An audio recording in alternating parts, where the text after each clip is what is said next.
Honorable members, prayers.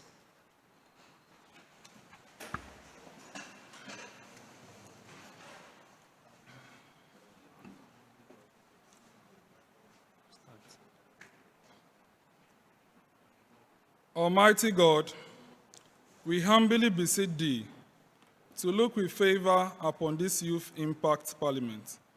Grant that it may perform its high duty as in Thy sight.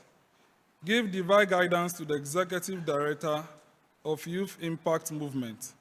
Endow senators and parliamentarians with discernment and vision, integrity and courage, that through the labors of this bicameral legislature, the interests and wishes of members may be well and truly served, and that good purposes for the common human life be realized in our midst. Amen.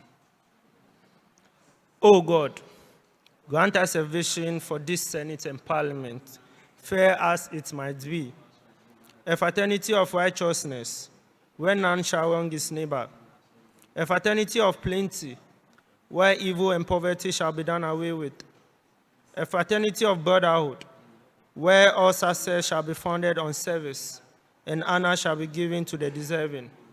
A fraternity of peace, where the Senate and Parliament shall rest on the will of its members and the law for the common good.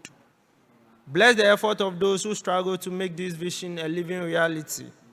Inspire and strengthen our people, that they may give time, thought, and sacrifice to speed the day of the coming beauty of this bicameral legislature of Youth Impact Parliament, Ghana and Africa. Amen. Honorable members, please, you may resume your seats.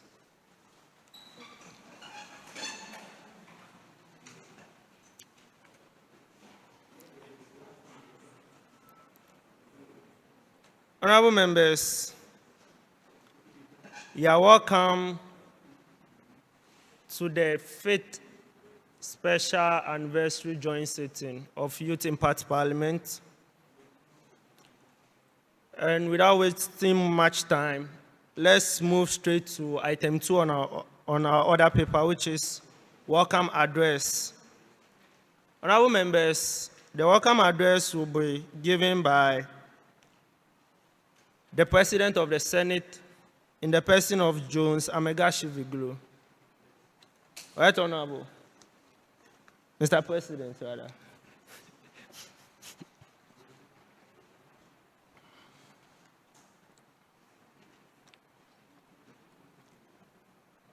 Right, Honorable Speaker, our distinguished guest of honor, the Regional Minister,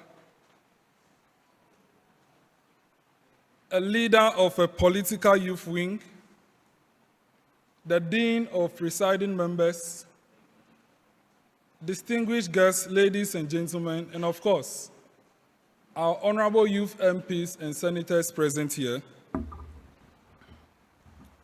It is my distinct honor and indeed a profound privilege to welcome you all to today's historic gathering of Youth Impact Parliament. Today, we are assembled not merely to mark another sitting, but to celebrate a remarkable journey of growth, service, and enduring commitment to youth leadership. Mr. Speaker, from its humble beginnings, this institution has steadily redefined the frontiers of what young people can achieve when given a platform to engage, to lead, to contribute meaningfully to society. Youth Impact Parliament has evolved into a crucible for developing confidence, redefining eloquence, deepening civic consciousness, and cultivating the values that define purposeful leadership. Honorable members, please allow me to introduce His Excellency Captain George Kofi Nfojoh, Ghana's High Commissioner to Togo.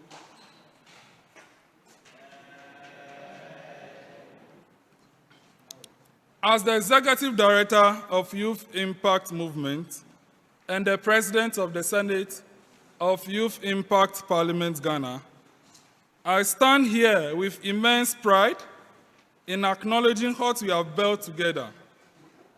Over the years, we have directly impacted over 1,000 people, over 1,000 young people, equipping them with the skills, exposure, and confidence required to lead with purpose. In addition, we have convened not less than 65 parliamentary sittings worldwide across all jurisdictions. And in addition to that, we have organized over 31 virtual leadership seminars, providing continuous education and engagement for our members and a wider global audience. We have also held 15 episodes of the YIP Youth Talk Show, providing radio exposure for our members and extending to a broader audience. Honourable members, please allow me to introduce the arrival of Dr. Sodzi-Tettey, the CEO of Ghana Vaccines Institute.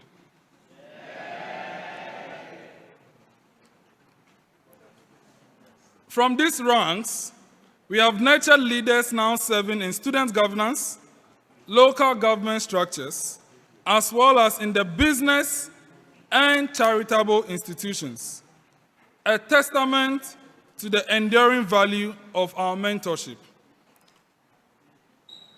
Mr. Speaker, our records remain unmatched. We are widely recognized as Ghana's first bicameral youth legislature, and most importantly, the most vibrant youth parliament in Ghana. Mr. Speaker and our guests, we are present in 6 countries, including Ghana, expanding our reach to the entire global society. Honourable members, allow me to introduce the arrival of Tatse ni Tete Jijin II.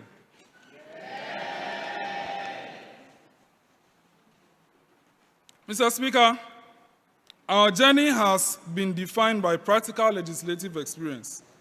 As a youth parliament learning parliamentary procedures, we have successfully passed our first bill into an act, which is the YIP Forum for Women Parliamentarians Bill. And it was a rigorous process, which gave us the sense that it is not easy being a member of parliament. I want us to give a hear to our members of parliament. Mr. Speaker, we have also presented a position paper to the Right Honourable Speaker of the Parliament of the Republic of Ghana. And in addition to that, we have, as a youth parliament, discussed, deliberated, and submitted recommendations for amendment to the 1992 Constitution of the Republic of Ghana. And we have submitted those to the Constitutional Review Committee under the Presidency of the Republic, which has been duly acknowledged, and some have been accepted. Mr. Speaker, today also marks the dawn of a bold and defining chapter. For years, we have envisioned a permanent home. We have envisioned a permanent home, a space to reflect our vision and embody our impact, giving expressions to our aspirations. And that vision is taking shape with the launch of the YIP Chamber Fund today. And with that, we are hoping to mobilize millions of cedis to build our chamber. And in addition to just serving as our headquarters, that is also going to help us establish the YIP Parliamentary Training Institute, which is going to serve us an institute or an academy to train parliamentary candidates and aspirants and anyone wishing to enter into Parliament of Ghana so that he is ready before entering there. And that institute will be commissioned at the commissioning of the chamber after we are done building our chamber. Mr. Speaker, the only thing I can say is, as we are gathered here, it is a sense that we are committed to this duty.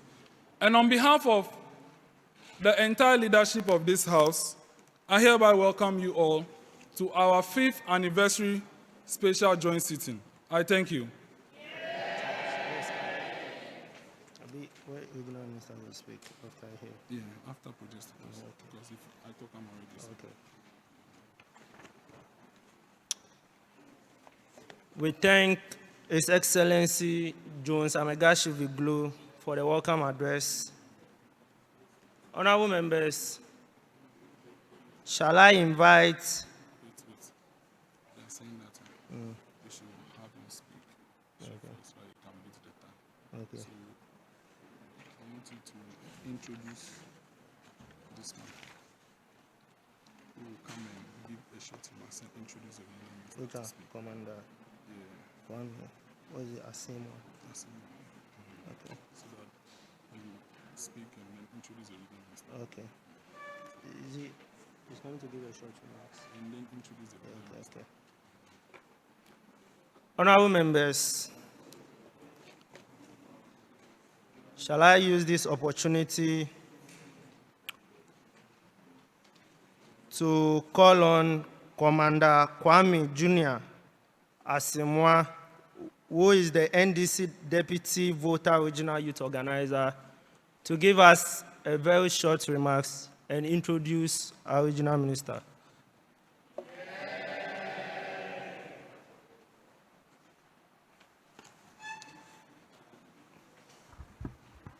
I am tempted to be political, but I realize I'm in the chamber, so I have to be careful. Let me stand on the existing protocols to say a good afternoon to you all. It is an honor to stand before you today as we celebrate 5 years of Youth Impact Parliament. Let me begin by congratulating the founders, the executives, and every single member on this impactful journey. What I'm seeing here today is not just an organization. I see it as a movement. A movement that is grounded in purpose, driven by passion, and sustained by the belief that young people are not just leaders of tomorrow, but they are critical actors of today. I saw the theme for your 5-year anniversary, which says that building leaders, building legacy. Leadership is not about titles. It is not about positions. It is about responsibility. It is about influence. It is about the courage to stand when it is easier to sit, to speak when it's safer to be silent, and to act when others hesitate. And when we talk about legacy, it is what remains when the noise fades. So the legacy of the Youth Impact Parliament is when you leave here in the next few years, what do you leave behind for successive members of this House? So the real question we should be asking ourselves, and let me just say that when I walked in as a young leader, in fact, I'm proud and excited to see such an initiative within our region.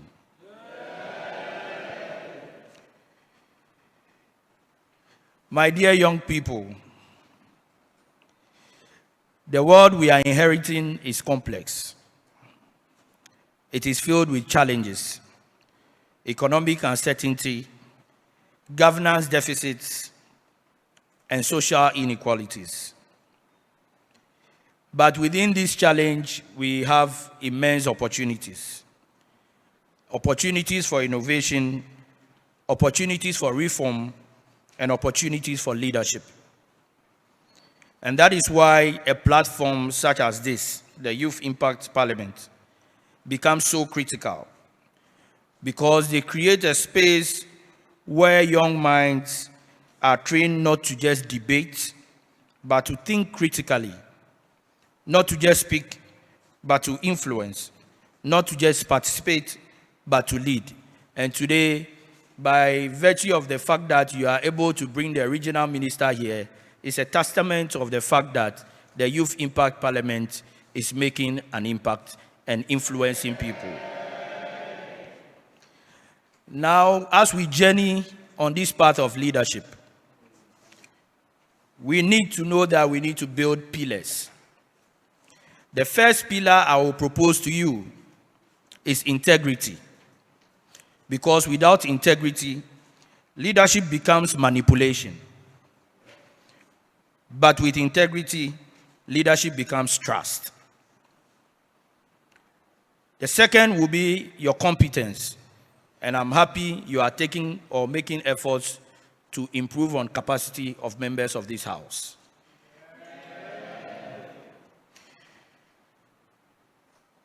The third one is service. True leadership is service to others. It is about lifting people up, not climbing over them. And finally, the courage to challenge the status quo, the courage to make difficult decisions, and the courage to stand for what is right, even when it is unpopular. Let this parliament not only produce speakers, but nation builders. Not only advocates, but problem solvers. Not only participants, but transformational leaders. And to the young members of this House, you do not need permission to lead. You do not need perfection to begin. You do not need power to make an impact. All you need is conviction, consistency, and commitment. Let us remember that leadership is not measured by how long we hold on to power, but by how deeply we transform lives. May the legacy of Youth Impact Parliament be one of excellence, integrity, and lasting impact. And may each of you rise, not just to occupy space, but to define it. Congratulations on your 5th anniversary. The future is watching, and I have no doubt that you'll be ready for what lies ahead. Thank you for your attention. And on this note, I have the singular honor to invite a man who believes in youth and is here with us, our regional minister, Honorable James Gunu. Please, let's welcome him. Thank you very much. The leadership of the Youth Impact Parliament, Your Excellency, Captain George Kofi Nfojoh, retired, Ghana's High Commissioner to the Republic of Togo, Honorable Presiding, kindly have your seat, please. Honorable Presiding Member for the whole Municipal, very soon to be a Metropolitan Assembly, all distinguished personalities here gathered. I bring you greetings from His Excellency President John Dramani Mahama and the Volta Regional Coordinating Council. We say congratulations on your 5th anniversary celebration. The Youth Impact Parliament has come to stay. And you receive our maximum cooperation as a coordinating council. This Impact Parliament has become one of the biggest incubators for youth leadership, not only for today, but for the future of this region. And I believe that whatever you are here to do, you will make sure you do it with diligence and with dedication. Your actions here should be able to transform policies and programs of government in the Volta region. Today, the Volta region is being adjudged as the cleanest region in Ghana. And I want this youth parliament to take keen interest in the environmental cleanliness and also liaise with the municipal and district assemblies so that we can keep the oxygen of the region clean and more sustainable. The recently launched Volta Youth Development Fund was an initiative that we hatched together. Tomorrow, God willing, I will be inaugurating the Board of Trustees for this fund. The fund is meant to support young entrepreneurs in the region, and that is one of your legacies. And I want us to sustain this and make sure it benefits the young entrepreneurs of this region. I also want to thank the leadership of the group, some of whom are members of the Volta Youth in Agriculture Initiative. Because we believe that agriculture holds a huge potential for this region, and we can do this together to develop our region. The next time you meet, I will come again and then do some presentations to you on the investment potentials that we have in this region, and also give you the full state of affairs as far as the region is concerned.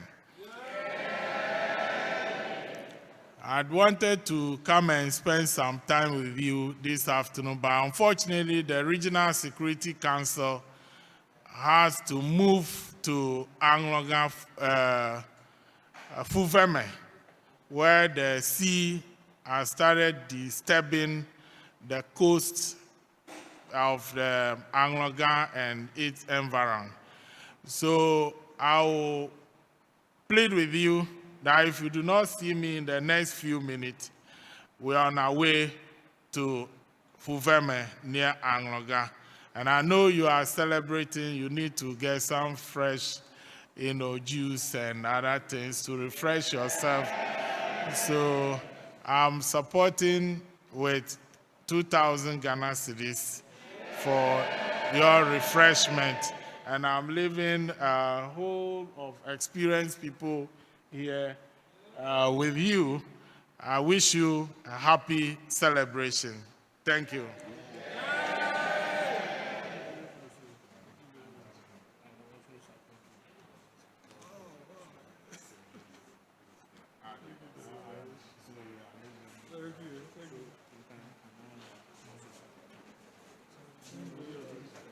Please, let's give another here to the regional minister. And the leader of the youth wing, Comrade Junior Asiemoah, is also supporting with 1,000 cedis. Honourable members, I would wish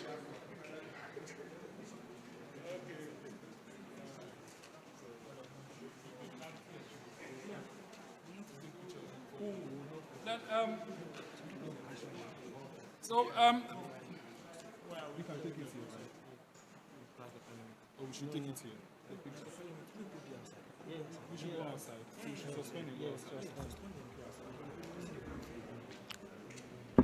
Honorable members, sitting is hereby suspended for 5 minutes so that we can take pictures with the regional minister before he takes his leave. Thank you. Please, let's go outside and take pictures with our guests before we continue.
Continuing from Item 3.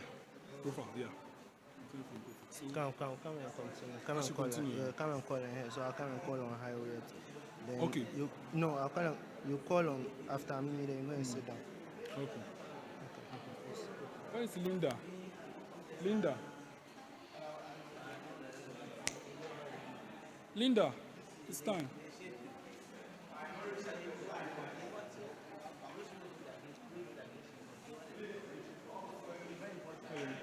Signify him. Are we good? Call him for me. Are we good? Should we start? Should we start? Okay.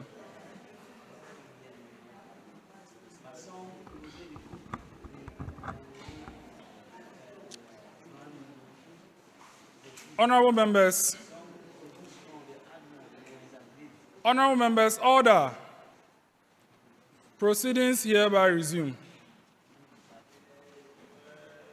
Honorable members, we thank you very much for your cooperation, and to our guest of honor for their cooperation as well. Honorable members, we'll proceed to item 3, the profile of youth impact movement.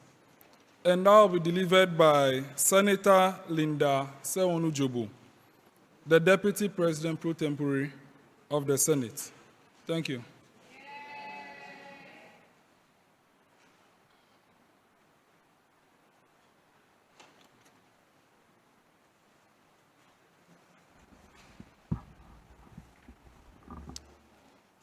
Thank you very much, Presiding Officers. Profile of Youth Impact Movement. Mr. Presiding Officers, the Youth Impact Movement, YIM, stands today as a bold and forward-looking youth-driven institution. Founded on the 22nd of April, 2021, in Ho, Ghana, by Jones Amegashie-Viglo, Amano Na, and Raymond Elikem Agbe. It was conceived by a generation of young intellectual and politically conscious minds, united by a shared passion for parliamentary democracy and the advancement of African unity. YIM emerged as a critical moment in our continent's history, born out of a deep reflection on persistent governance challenges and the urgent need to strengthen unity among African states.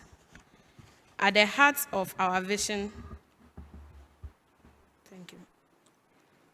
At the heart of our vision lies a deliberate commitment to instilling patriotism, integrity, transparency, diligence, selflessness, and a spirit of service among young people. We are driven by a singular purpose: to nurture a new generation of leaders who place national and continental interest above personal ambitions.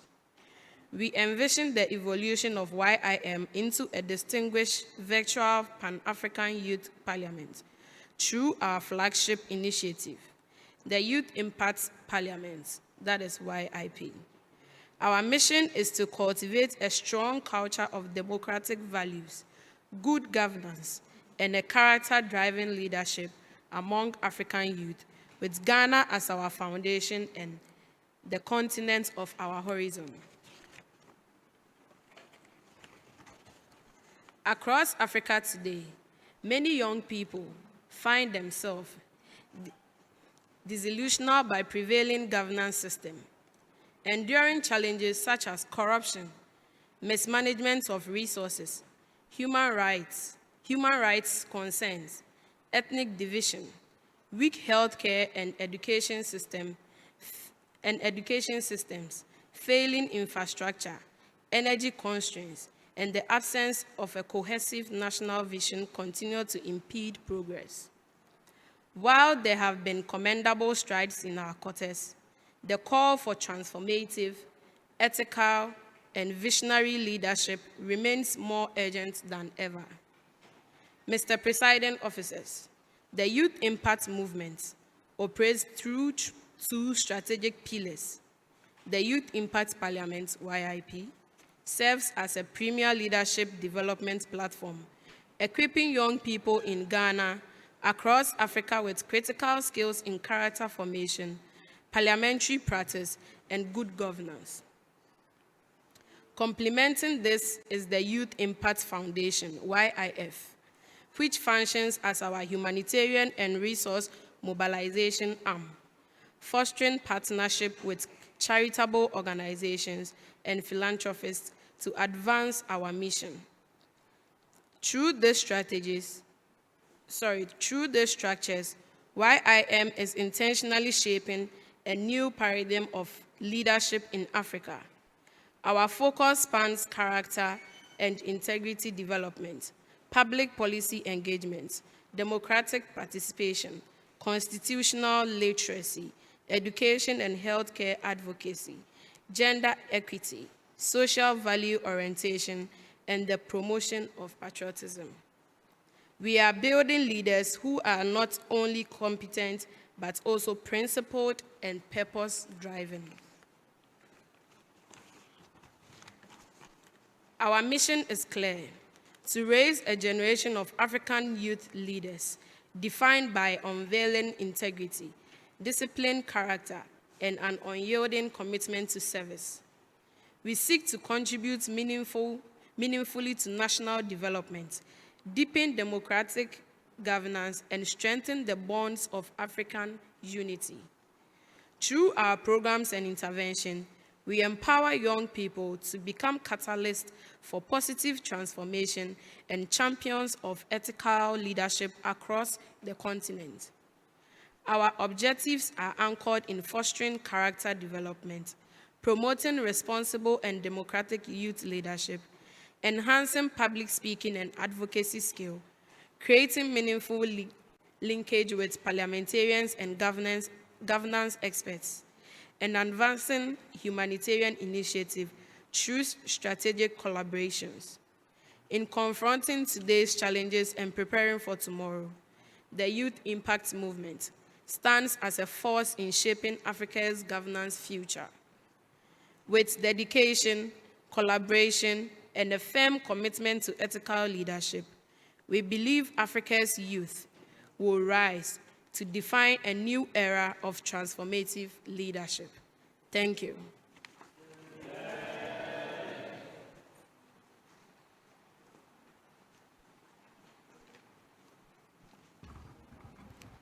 Thank you very much, Senator Linda Sewanu-Jubo.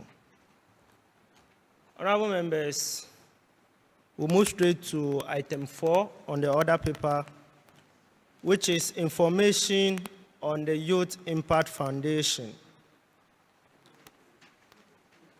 This is to be delivered by the Chief Officer of the Foundation, who also doubles as the Youth MP for Ho Central, in the person of Honorable Highway Senanu Abude.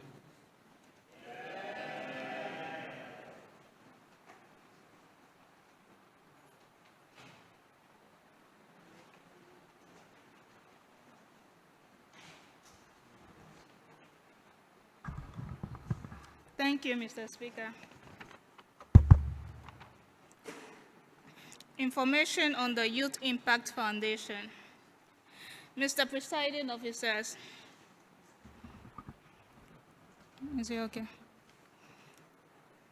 Mr. Presiding Officers, guests of honor, honorable members, ladies and gentlemen, the Youth Impact Foundation was formally established on 22nd April 2022 as the humanitarian arm of the Youth Impact Movement.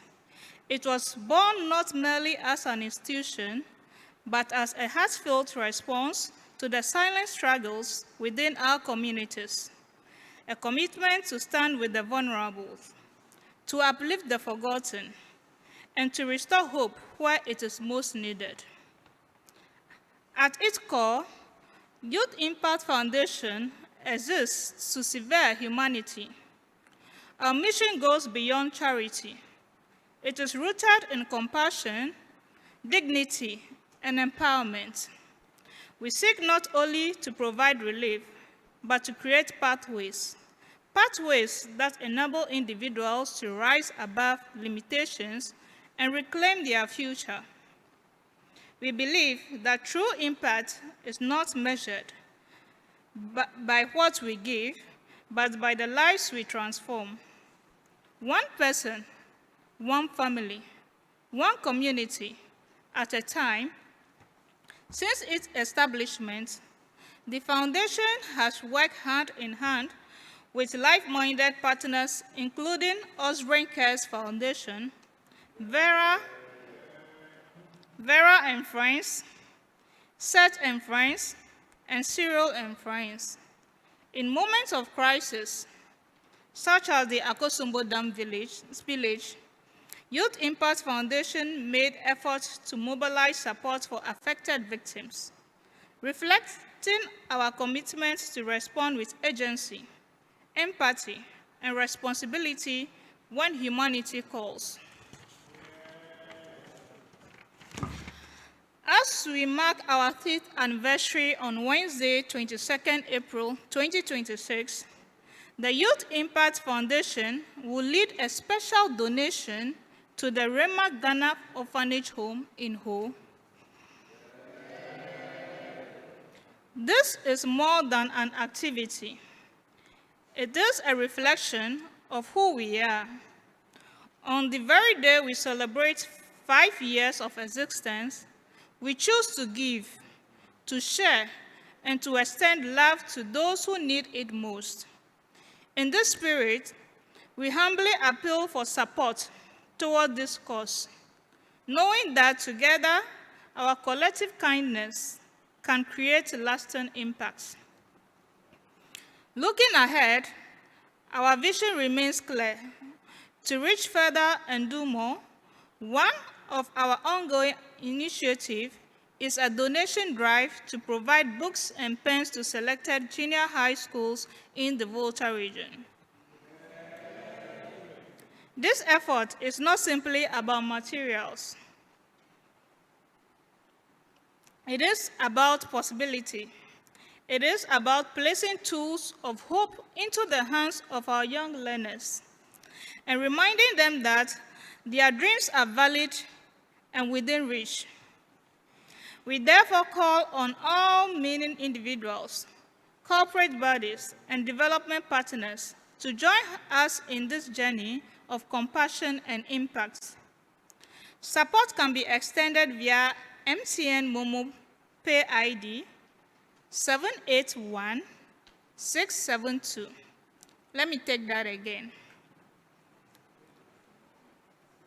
Our MTN Momo Pay ID 781672, or through MTN Momo number 059-896-1417. I beg to take that again. Our MTN Momo number is 059-896-1417. Under Youth Impact Movement, no contribution is too small, for every act given carries the power to change a life. In conclusion, to our cherished guests, partners, alumni, and friends, we say this: join us, stand with us, walk this journey with us. Together, we can reach hearts, restore hope, and build a future where no one is left behind. Agbe kakaka. Thank you, Midamwasi.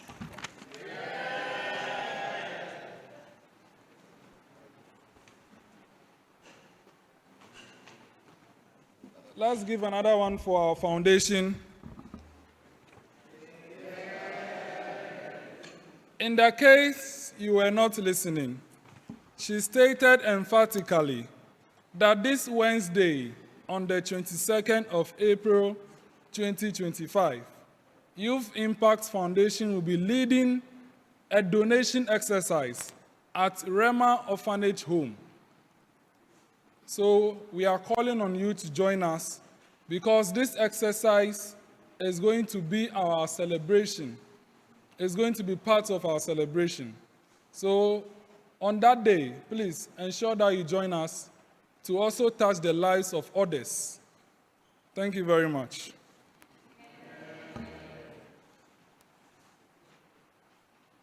Mr. Speaker, honorable members, we'll move to item 5 on the order paper, a statement on Youth Impact Parliament.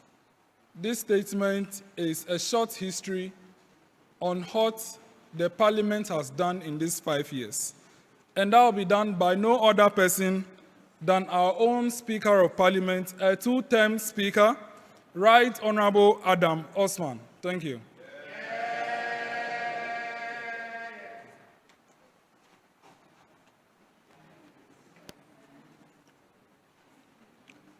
Mr. President, distinguished guests of honor, invited guests, honorable members, ladies and gentlemen.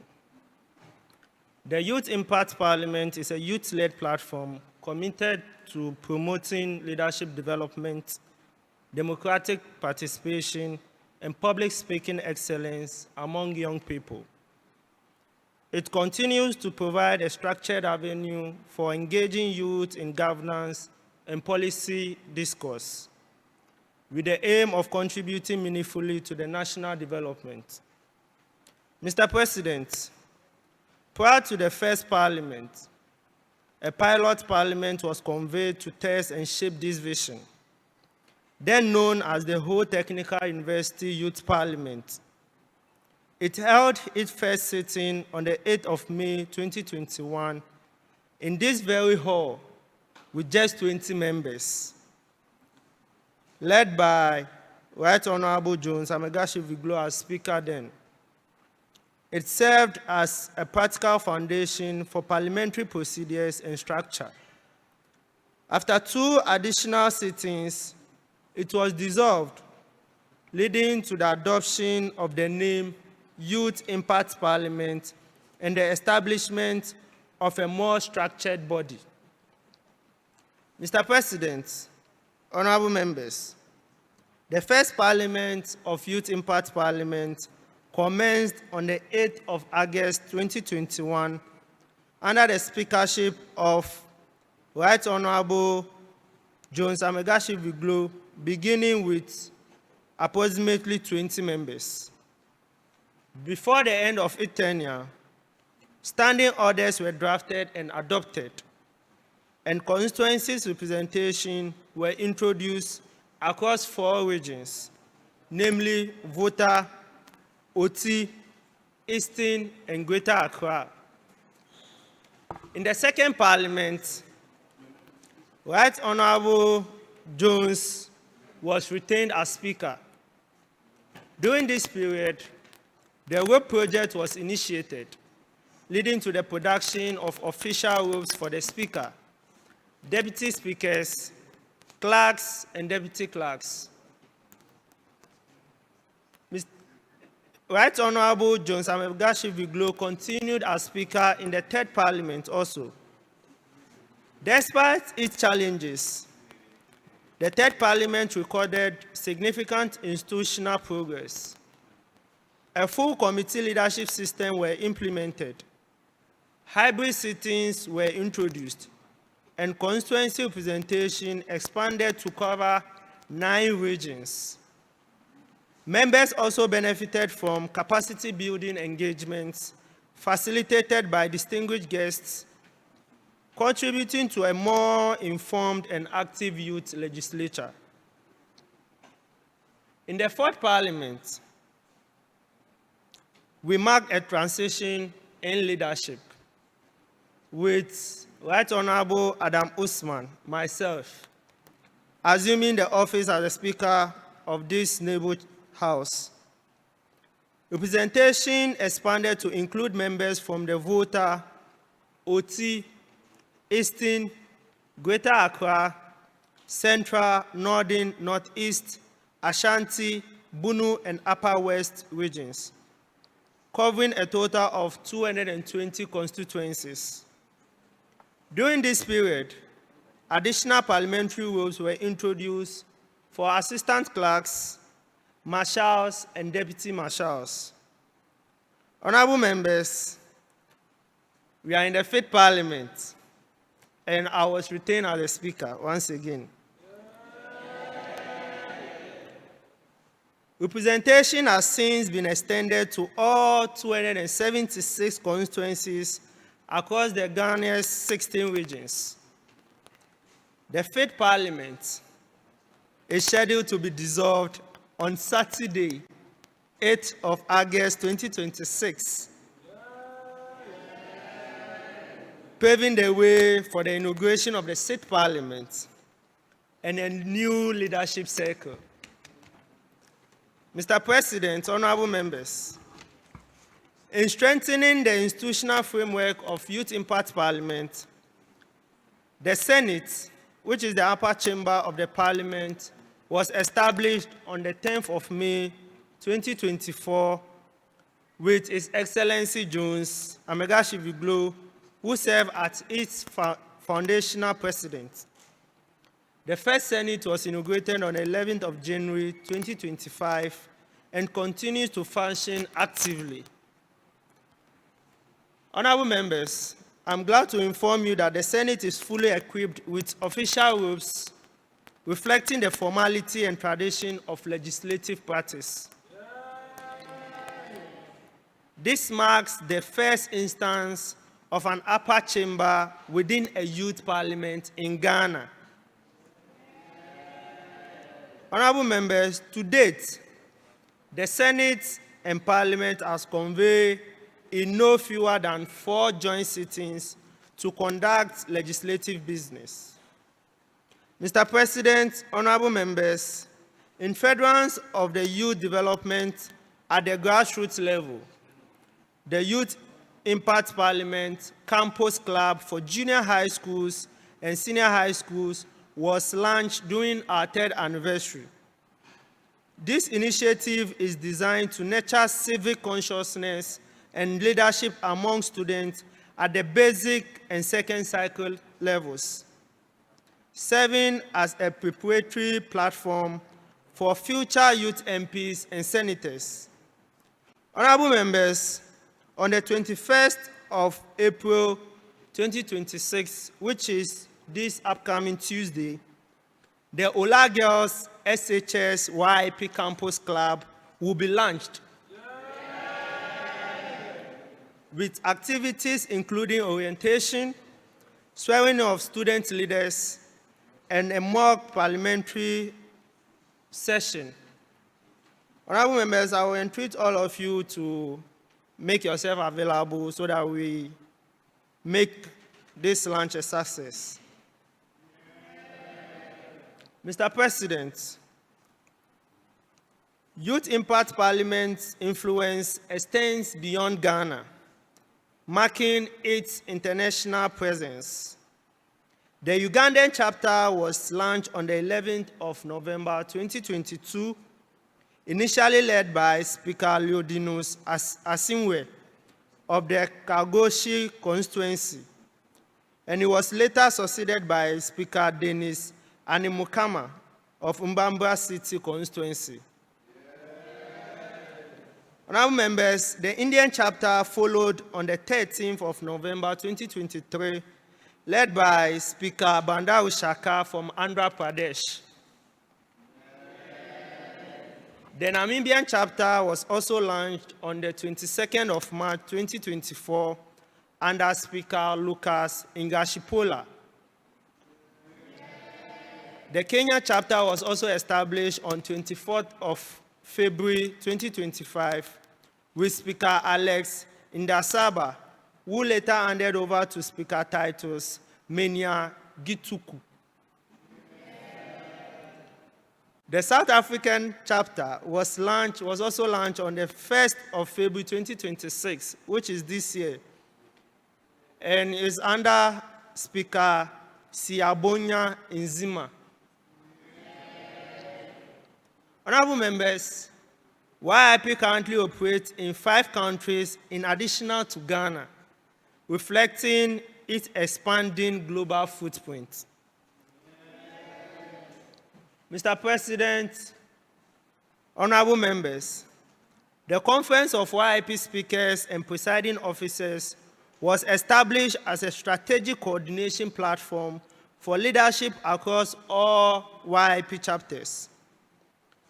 It brings together speakers of parliament and presidents of the Senate from Ghana, Uganda, India, Namibia, Kenya, and South Africa, facilitating dialogue on best practices, harmonization of legislative standards, and collective strategies for advancing youth participation in governance across Africa and Asia.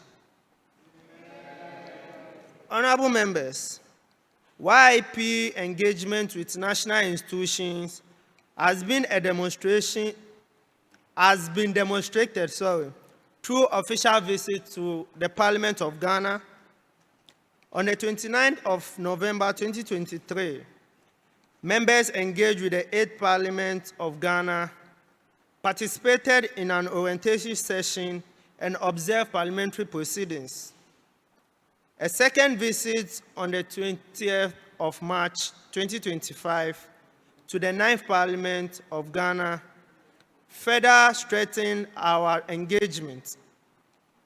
A third visit on the 17th of March this year, also to the 9th Parliament, provided a similar exposure.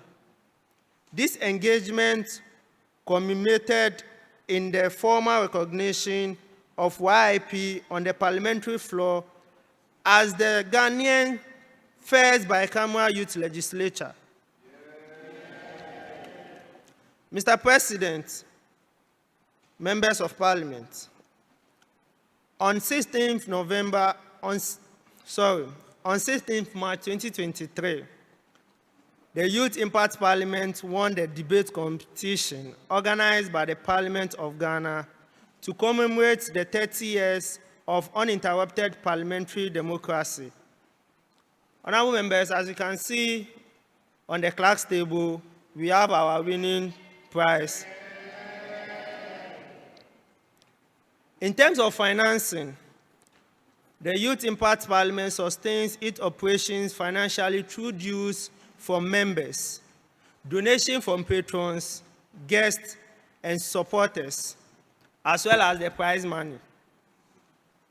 Efforts are ongoing to secure grants and additional financial support to strengthen our initiative.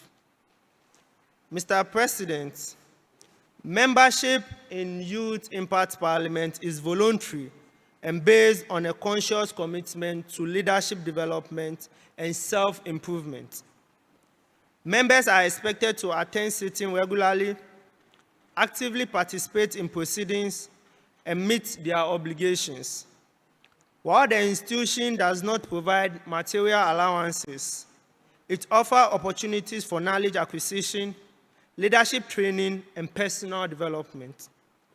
In conclusion, Mr. President, the distinguished guests of honor, invited guests, honorable members, ladies and gentlemen, the Youth Impact Parliament continues to serve as a structured platform for nurturing youth leadership and promoting democratic values. Its growth and activities reflect a sustained commitment to developing the next generation of leaders. I thank you very much.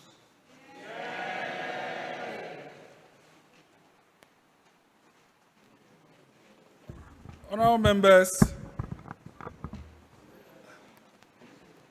since we are 5 years, you have just been facilitated with our history.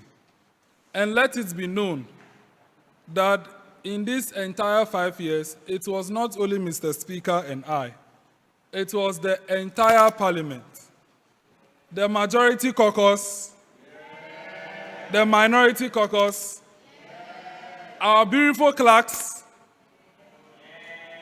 and our macho marshals. Let it also be known that we couldn't have sat if one of our stakeholders, actually there were two particular institutions supported us. The first is Whole Technical University SRC, making available this venue for us. Let's give them a hear here. And please allow me to also express gratitude to the second stakeholder who always made venue available for us. And that was the whole Municipal Assembly under the leadership of Honorable Bosson. For us to have sat over 55 times, it was because of these two stakeholders. So today we'll also hear from them.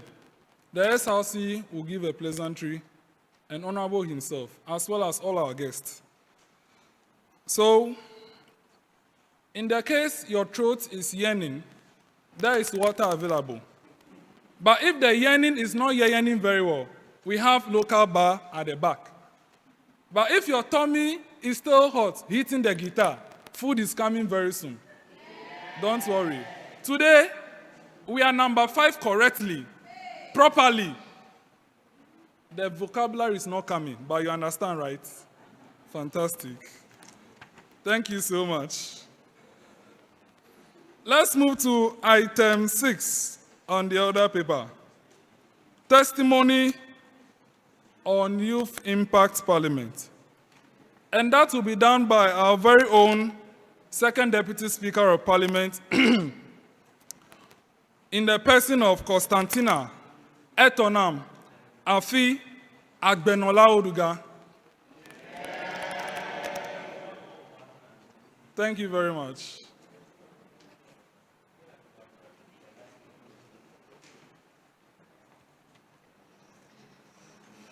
Mr. Presiding Officers, distinguished guests, honorable members and colleagues. Last year, I stood here grateful for what YIP Youth Impact Parliament was beginning to do in my life and in the lives of all other young people gathered here today. Today, I stand here not just grateful, but transformed, more grounded, more certain of who I am becoming. Youth Impact Parliament is no longer just a platform I am part of. It is a space that has consistently refined me, stretched me, and demanded growth from me. When I first joined YIP, I was learning how to find my voice. Now I am learning how to use it with intention, not just to speak, but to influence, to contribute meaningfully, and to stand firm in what I believe in. And what makes this journey even more meaningful is that it is not mine alone. Across this parliament, I have witnessed growth. Individuals who once hesitated now lead debates, move motions, and take responsibility with confidence. Youth Impact Parliament is not just shaping individuals, it is building a ready generation. I remain deeply grateful for the guidance and insights we have received from distinguished personalities such as Honorable Peter Nochukotwe, Honorable Kofi Ato, Honorable Emmanuel Bedzrah, Honorable Dr. Archibald Yao Lecture, Honorable Divine Richard Bosson, Honorable Etonam James Flolu, Honorable Richmond Edem Kofi Potosu, Honorable James Gunu, Mr. Simon Avoga, Dr. Harrison Bailey, and many others. Your impact continues to shape how we think, lead, and serve. Mr. Presiding Officers, one of the most defining parts of my journey has been the responsibility of taking the chair on several occasions, stepping in from the Right Honorable Speaker's seat to preside over this House. Each time, it required clarity, composure, and leadership in real time, guiding proceedings, maintaining order, and leading honorable members. Those moments were not just opportunities, they were tests. And in rising to them, I came to a clear realization that growth had already taken place. I was no longer preparing for leadership, I was functioning in it. Youth Impact Parliament has taught me that leadership is not about waiting until you feel ready.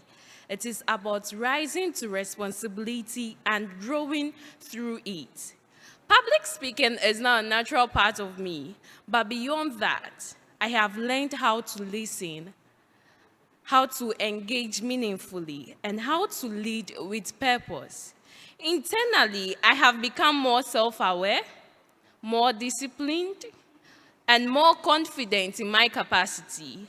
I no longer question if I belong in spaces like this. I prepare myself to contribute to them. To the leadership of Youth Impact Parliament, thank you for trusting us with responsibility and for continually expecting more from us. That expectations has shaped us. Mr. Presiding Officers, distinguished guests, honorable members, this journey is no longer just about what YIP has done for me or for any one of you. It is about who we have become and what we are now capable of doing. I stand here and I believe you also are seated here ready, more aware, and more committed, not just to lead, but to serve with intention, discipline, and impact. Thank you, Akpenami. Nature kuku kwatoa, meda Akpenami shame.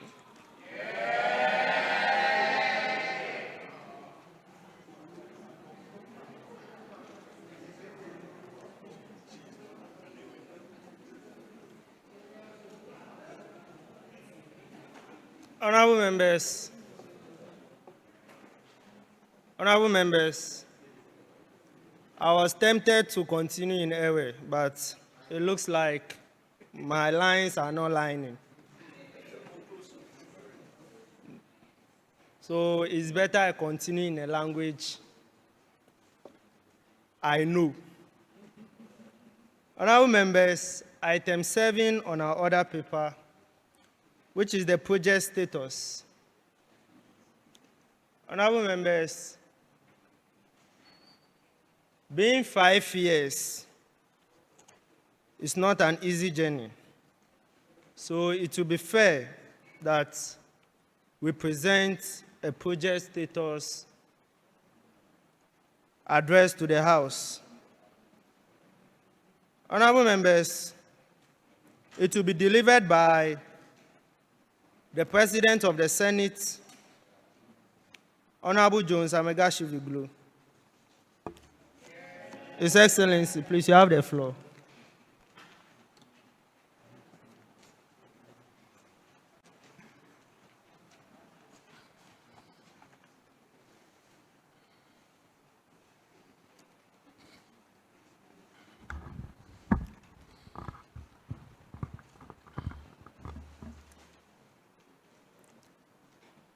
Thank you very much.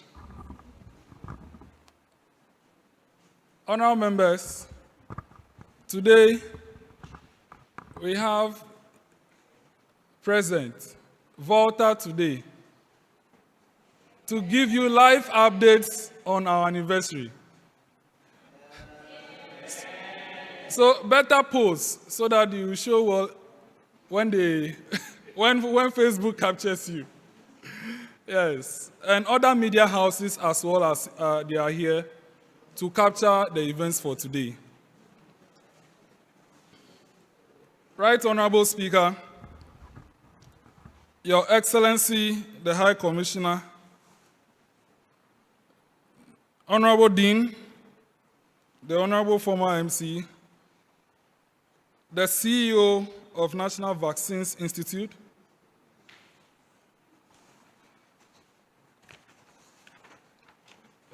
I'll call this name. This name I have to call it. Tatse ni Tete Jijin II. And then Mr. Paul John Semavo. Sister parliaments here, including Youth Model Parliament and then the Youth Government System. Honorable members, this presentation reflects the progress we have made, the initiatives underway, and the vision that continues to guide Youth Impact Movement, Youth Impact Parliament, and Youth Impact Foundation as we work to deepen our impact and expand the reach. Through dedication, innovation, and collective efforts, our members, stakeholders, have made steady and meaningful strides in building capacity and laying a firm foundation for a sustainable growth. Mr. Speaker, since our establishment, we have consistently worked towards acquiring essential resources to facilitate the smooth execution of our programs, parliamentary proceedings, and activities that we hold. Some of the properties that we have secured over the years include a tripod stand and lapel mics that we use to record our sittings, a mini speaker as we are using right now, our 3 backdrops faced and fixed at my back, 2 maces as you can see in front, and 3 gavels. Mr. Speaker, the robes still remain our pride. We remain the only youth parliament with full set of robes. Did I say more? You can see all the colors here, the red and the black. So all the black robes are for the parliament, 17 in total, and all the red robes are for the Senate, 11 in total. We have about 8 sashes to distinguish between the leaders of both houses. Each of these accusations have played crucial roles in enhancing our identity, ensuring professionalism, and to best mimic the parliament that we are learning to soon join over there. Mr. Speaker, presently our key priorities remain, which is the strengthening of our photography and videography department. And this is basically to ensure quality of our records. And you already know, we record all proceedings. Every proceeding ever held by Youth Impact Parliament since 2021 have been fully uploaded on our YouTube and Facebook page. And due to that, we want to improve that quality that we put over there. So we are seeking to procure the following essential assets: a professional-grade camera for photography, a dedicated videography camera to support our live streaming, which reminds me, we are streaming live. Go and support and share the link. Share the link, oh, share the link. A laptop to coordinate the live streams and documentation, and a high-quality smartphone to capture reels just like Volta today is doing, and also manage our social media handles. In order to acquire this, we are actively pursuing funding opportunities and sponsorships to facilitate the acquisition of these critical resources.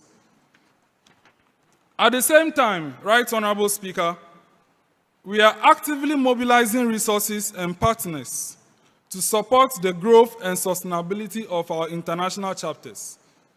As Mr. Speaker stated, we have a chapter in Uganda, a chapter in Namibia, a chapter in Kenya, a chapter in India, a chapter in South Africa.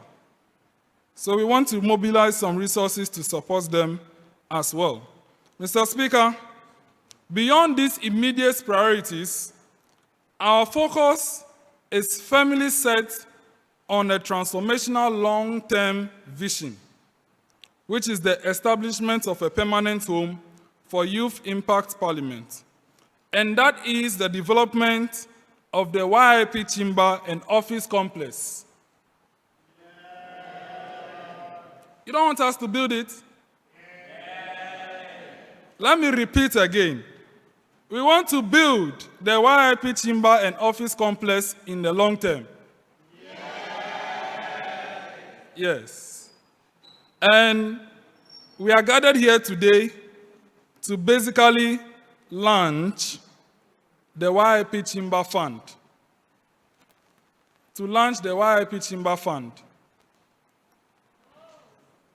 Honourable members, please permit me to introduce and call to the high table Honourable Emmanuel Bedzrah, the MP for Ho West, Chairman of the Energy Committee of Parliament, and Chairman of the Board of Trustees of Debt Fund.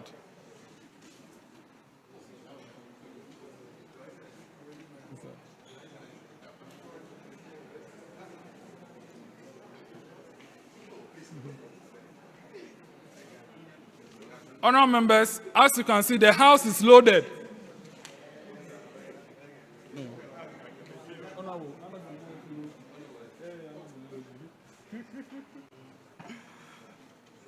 Honourable members, another here.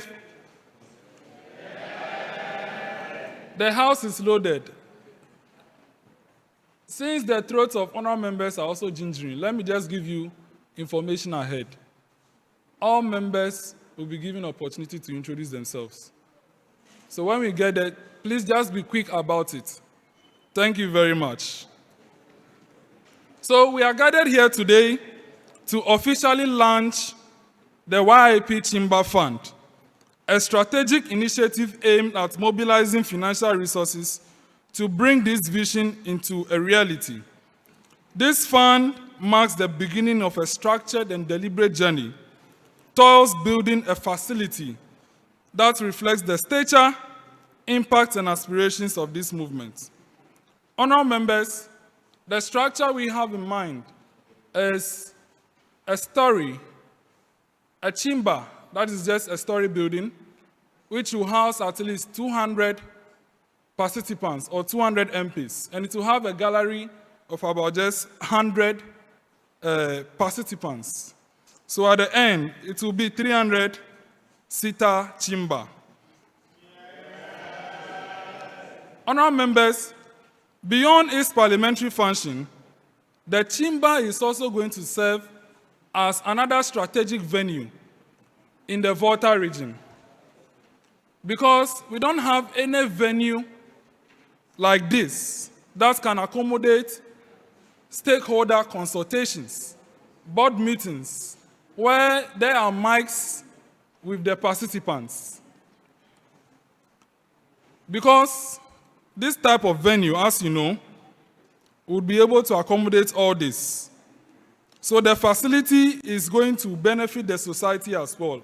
It's not only for Youth Impact Parliament. This multinational, multifunctional use is going to position the facility as a center for governance dialogue. And from this venue being available for stakeholders, we would also be able to use the generation or the money generated to maintain it. And as I've already stated, when it is done, we will be starting an institute with it. That institute is going to be the YIP Parliamentary Training Institute. The YIP Parliamentary Training Institute. This institute is designed to provide a structured and practical training for parliamentary aspirants and individuals seeking to enter Parliament. And for you to also know, this particular chamber fund we are talking about is positioned to cover all the expenses with respect to land, documentation, foundation, roofing, and furnishing as well. This fund as well will support the fencing of the property, road development, and then all the requirements that will come for us to commission this property. Accordingly, we remain open to continuous resource mobilization through donations, grants, and strategic partnership to ensure the successful and sustainable completion of the project.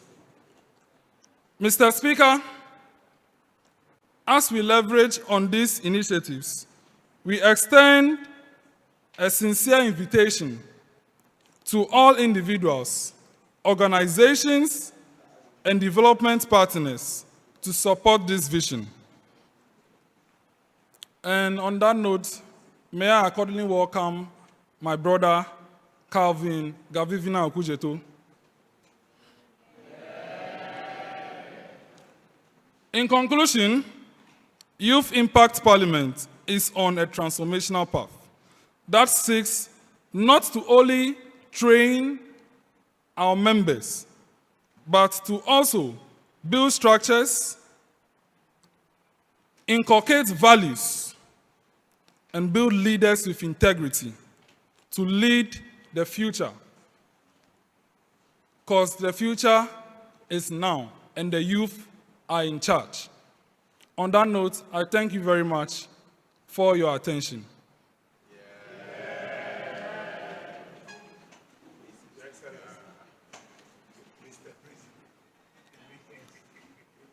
Honorable members, we thank His Excellency Jones Amegashie-Viglo for delivering the progress you have made so far, the initiatives in our pipeline, and the vision we have in the long term. Honorable members, before I give the opportunity to you to introduce yourselves, permit me to call on Senator Janet to give us a short spoken words.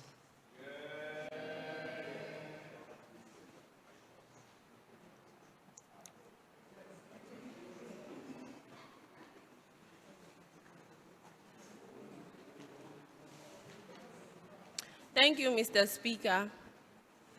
In a world where many speak, but few are heard, there is a place where voices become power. Youth Impact Parliament, not just a group, but a movement. Here, ideas are ignited, voices are strengthened, and leadership is not just a title, but a responsibility. For 5 years, we have reasoned, we have learned, we have debated. 5 years of rewriting narrative and redefining what it means to be young and powerful. From trembling voices to transforming spaces, we have grown, not just into speakers, but into leaders. We are the future lawmakers trained today. Today, we celebrate not just 5 years of existence, but 5 years of impact, 5 years of change, 5 years of raising leaders, not just to speak, but to act. 5 years of raising voices that will shake the future. Youth Impact Parliament, a place where voices become power, and power becomes change. Thank you.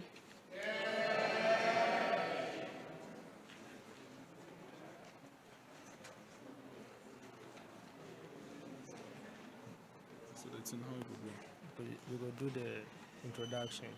Then after the introduction, the pleasant will go into the talk. Okay. Honorable members, it's time for our introductions. As we do it, we always start from the minority backbench. Honorable members, when it gets to your turn, you mention your name, your constituency, the committee in which you serve, and if you have any position, you are holding any position in the committee, you state it for the record. Please, we are recording and we are streaming, so please be audible. So let's start. Honorable. Thank you, Right Honorable Speaker. Makafi is my name, Youth MP for a Sojaman constituency and the Chairperson for Environmental Protection Committee. Thank you.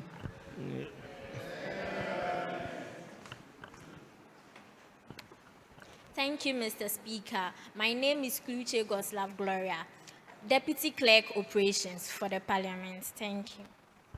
Yay. Thank you, Mr. Speaker. I go by the name Chill Divine, Youth MP Adaklu, Chairperson for Entertainment Committee. Yeah. Thank you, Mr. Speaker. I go by the name Xavier Agbe, Youth MP for Botiana English constituency. Hey. Thank you, Mr. Speaker. My name is Godfred Wugo, Youth MP for Tama West and Vice Chairperson for Committee on Chieftaincy and Religion. Thank you. Yeah. Thank you, Mr. Speaker. My name is Janet Agbalenyo, Senator for Savannah North Senatorial Constituency and the Chairperson for the Organizing Committee of the Senate. Thank you. Yeah. Thank you, Mr. Speaker. I'm Miss Louise Dedica, a farmer and an entrepreneur, MP for Ntiwa East. Thank you. Thank you, presiding officers. I am Constantina Etonam Afi Agbenolawoduga. I am the second Deputy Speaker of the lower chamber of the Youth Impact Parliament, Youth MP for Okere constituency, and the Chairperson of the Privileges Committee. Thank you. Yeah. Thank you, presiding officers. My name is Linda Sawonu Jubo, Senator for the Eastern South constituency and also the Deputy President pro tempore of the House. Yeah.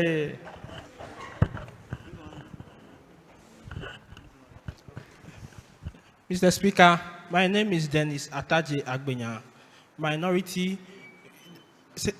the minority whip, Senator for the Ahafu South constituency. Thank you. Yeah. Tatse Deborah, MP for Abuakwa South, second Deputy Minority Whip. Yeah. Thank you very much, Mr. Presiding Officers, for the opportunity granted me. I respond to the name Doche Samson, the Youth MP for the lovely people of Kwahun Afran Place North, the first Deputy Minority Whip of this August House, and also the Vice Chairperson of Organizing Committee. I am a teacher by profession. Right Honorable Speaker, I would like to use the opportunity to welcome all our guests of honor, all our observers, and honorable members to this joint sitting. Mr. Speaker, in conclusion, I would like to indicate that during the Easter festivity, I was in my constituency and then celebrated with my constituents, and it was so special, which gave me the indication that in the near future, I will run for the MP position in my constituency. I thank you.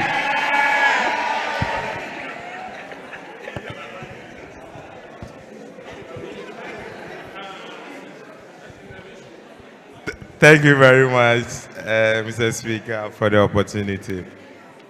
My name is Donovan McBless, Youth MP for Southern Constituency, the Minority Chief Whip of the Lower Chamber. Thank you. Yeah.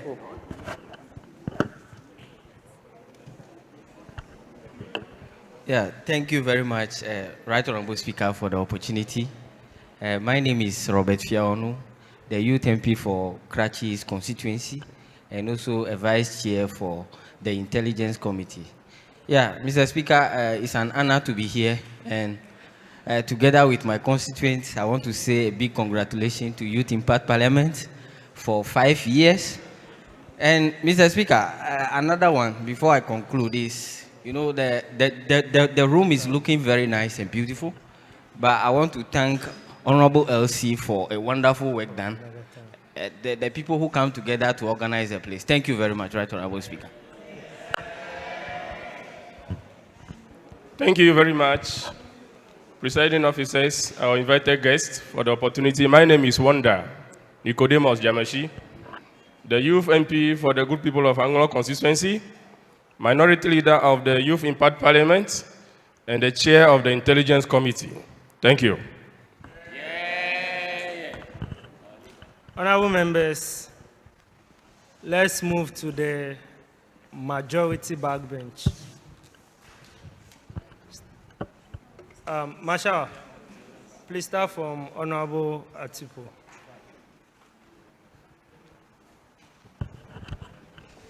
Thank you very much, Right Honorable Speaker. I'm in the person of Atipo Agbe, representing the good people of Okaikwe North, and also serving on the Privileges Committee as a deputy ranking member, and also the head of deputy ranking members. Thank you. Yeah. Thank you very much, Right Honorable Speaker. My name is Selim Prince Gaglozu. I'm a Senate for Upper West South Constituency and Entertainment Chair. Thank you very much. Yeah. Thank you, presiding officers. I'm Mary Tetega, Youth MP for Impressive Constituency. Thank you. Thank you very much, Honorable Right Speaker. My name is Senyo Kweko Courage, the Vice Chairperson for the Committee on Technology. Thank you. Thank you very much, Honorable Speaker. My name is Kofi Elijah, Youth MP for Krachi West Constituency and the Chairperson for Human Rights Committee. Thank you.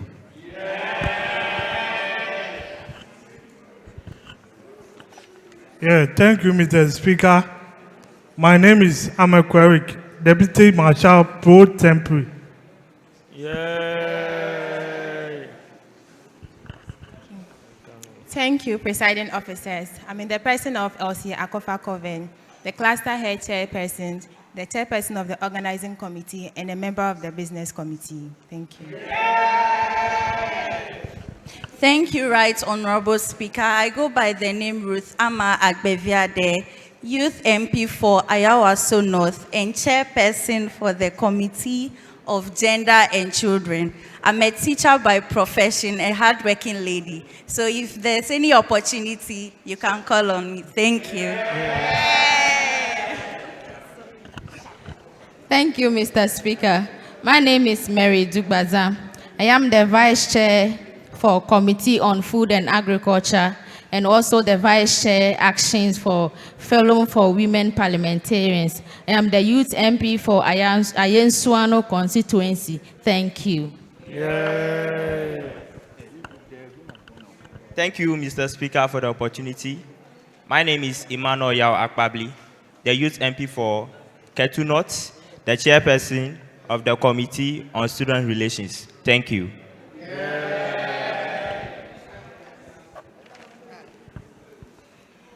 Thank you, Right Honorable Speaker. Harriet Senanu Abude is my name.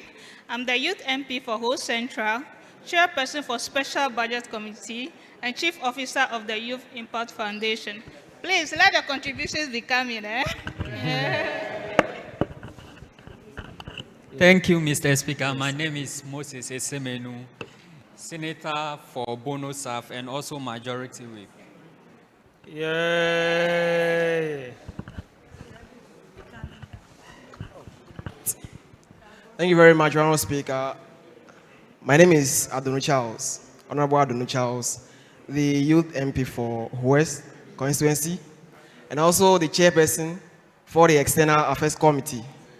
Mr. Speaker, I want to use this opportunity to especially welcome my godfather, who is serving as the National MP, Honorable Emmanuel Bedzrah.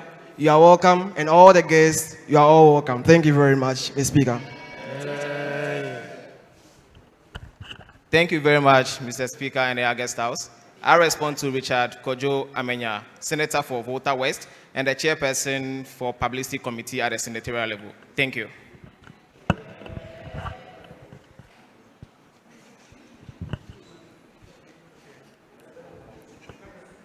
Thank you, Right Honorable Speaker. My name is Bless Agoso, Youth MP for Krachi and Chumuru. I'm the second Deputy Minority Whip and then the Deputy Ranking Member for External Affairs. Thank you. Yeah. Thank you, Right Honorable Speaker. The name is Believe Agoso, MP for Keta constituency, a farmer, a marketer, and also I'm the Majority Chief Whip, also a member of a business committee. Thank you very much. Thank you, Speaker in the House. I'm Vixen Bryce Salom, Youth MP for Hall constituency, the only commercial city in Volta region. I'm the vice chair of the business committee. I'm a poultry farmer. So in case any of you need poultry beds or eggs, we can come so that we do business. Thank you very much. Thank you, Mr. Presiding Officers. My name is Cyril Kekeli Amevo, the Majority Leader for the Senate and the Senator for the Volta South. Thank you. Thank you very much, Right Honorable Speaker, for the opportunity. Thank you very much. I'm Hubert Agbahode, Youth MP for Akachi North Constituency, and also the Majority Leader for the 5th Parliament, the second-timer Majority Leader. I'm a proud member of Volta Youth in Agriculture, as earlier mentioned by the Regional Minister during his presentation, and also a proud accountant. Mr. Speaker, I would like to use this opportunity to welcome all honorable members, all youth MPs of this House, and also our beautifully dressed guests of honor for today's sitting. Mr. Speaker, I thank you.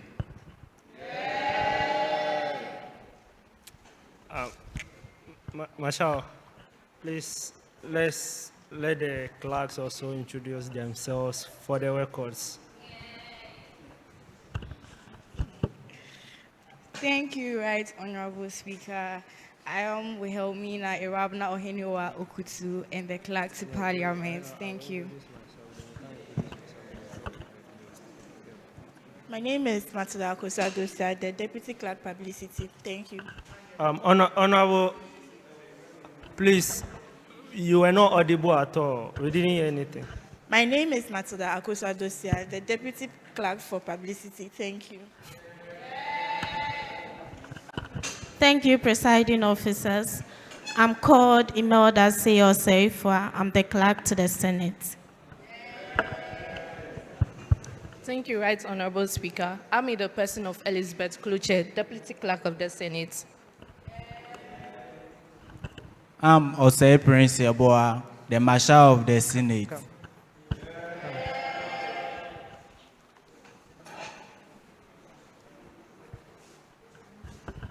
Thank you, Mr. Speaker. My name is Ankra Gosui, Deputy Marshal for VIP Protection. Thank you. Thank you, Mr. Speaker. My name is Daniel Kofi Gaku, Marshal of Parliament. Thank you.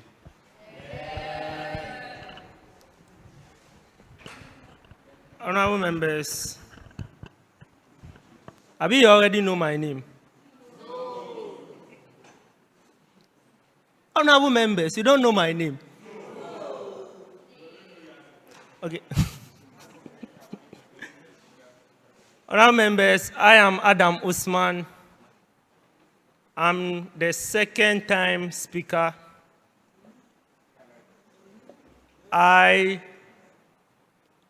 You know my journey, right? You know my journey. I started as the youth MP for Ikropon constituency. Then I moved to Asiemoah.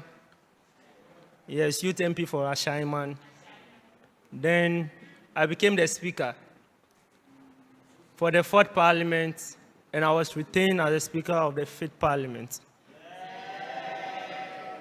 Honorable members, it's not an easy task. And I'm glad to inform the House that I will not be retaining my seat in the 6th Parliament. So you can start doing your groundwork for the next Speaker. Honorable members, let me call on His Excellency Jones, because I can't introduce him. I don't know his name. I just know his nickname. So let me call on him to come and introduce himself properly. Honorable Jones.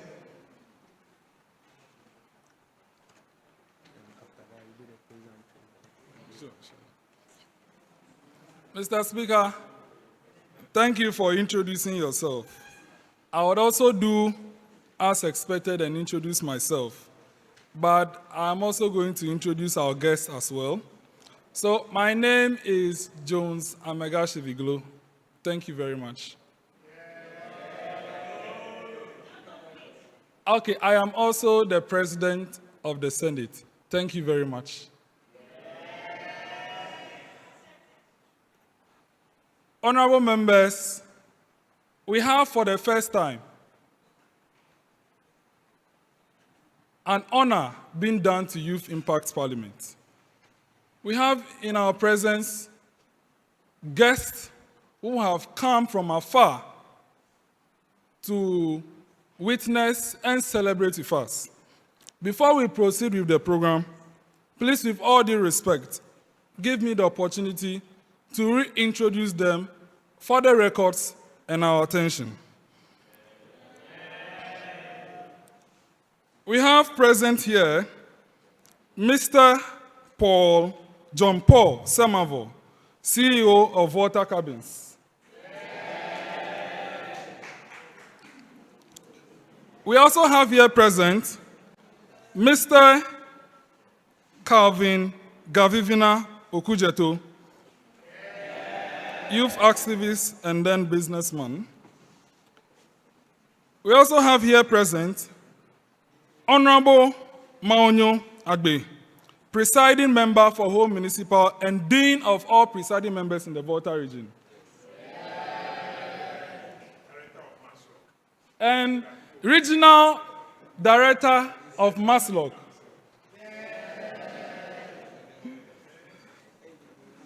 We also have here present Tatse Ni Tete Jijin II, the Warlord of Atukpai and Kwabenya.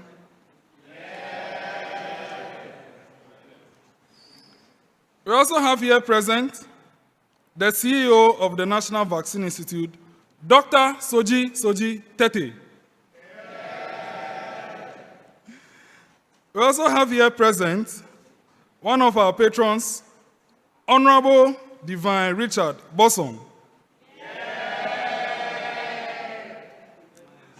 Allow me to also introduce one of our patrons, who is also the Member of Parliament for Ho West, Chairman of the Energy Committee in Parliament, and Chairman of the Board of Trustees, Gets Fund, Honorable Emmanuel Kwasi Bedzrah. And honorable members, allow me to also introduce Ghana's High Commissioner to Togo and former MP for Ho Central, His Excellency Captain Retired George Kofi Nfojoh. Honorable members, as you can see, today we are not joking at all. So don't worry. Today you all live here satisfied and full of wisdom. So we want to proceed with today's program, and we'll take item 9. We have here sister parliaments who have come to celebrate with us. We'll give them 2 minutes each to give a short pleasantry in order to celebrate the anniversary with us. We'll start with the Speaker of Ho Technical University SRC Parliament, the Right Honorable Mark Bless Domivenu.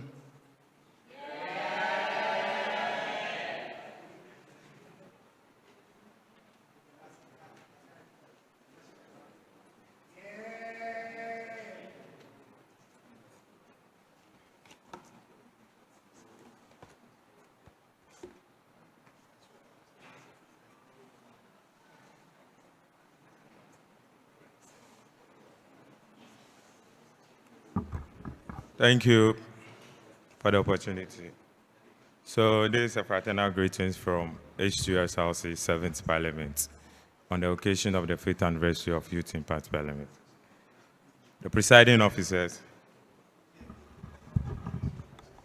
honorable members, distinguished guests, ladies and gentlemen, I stand before you today with immense pride and joy in my capacity as the Speaker of H.E SRC 7th Parliament to extend a heartfelt fraternal greetings from our chamber to yours on this remarkable occasion of your 5th anniversary.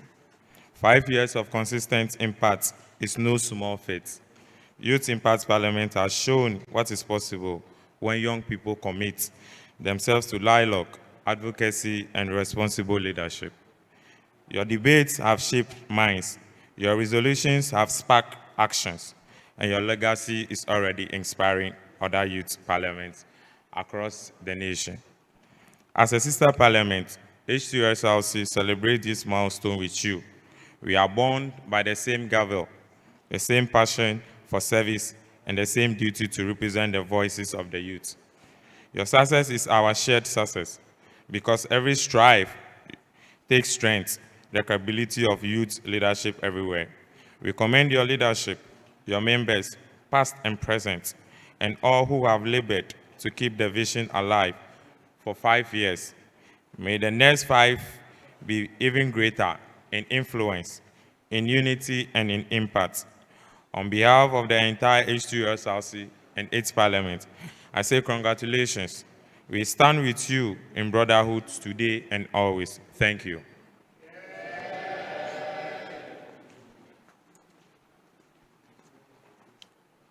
Thank you, the Speaker of the H.E SLC Parliament. Honorable members, let me call upon Honorable Richard Mensah, who is the Youth MP for Ho West in the Youth Model Parliament.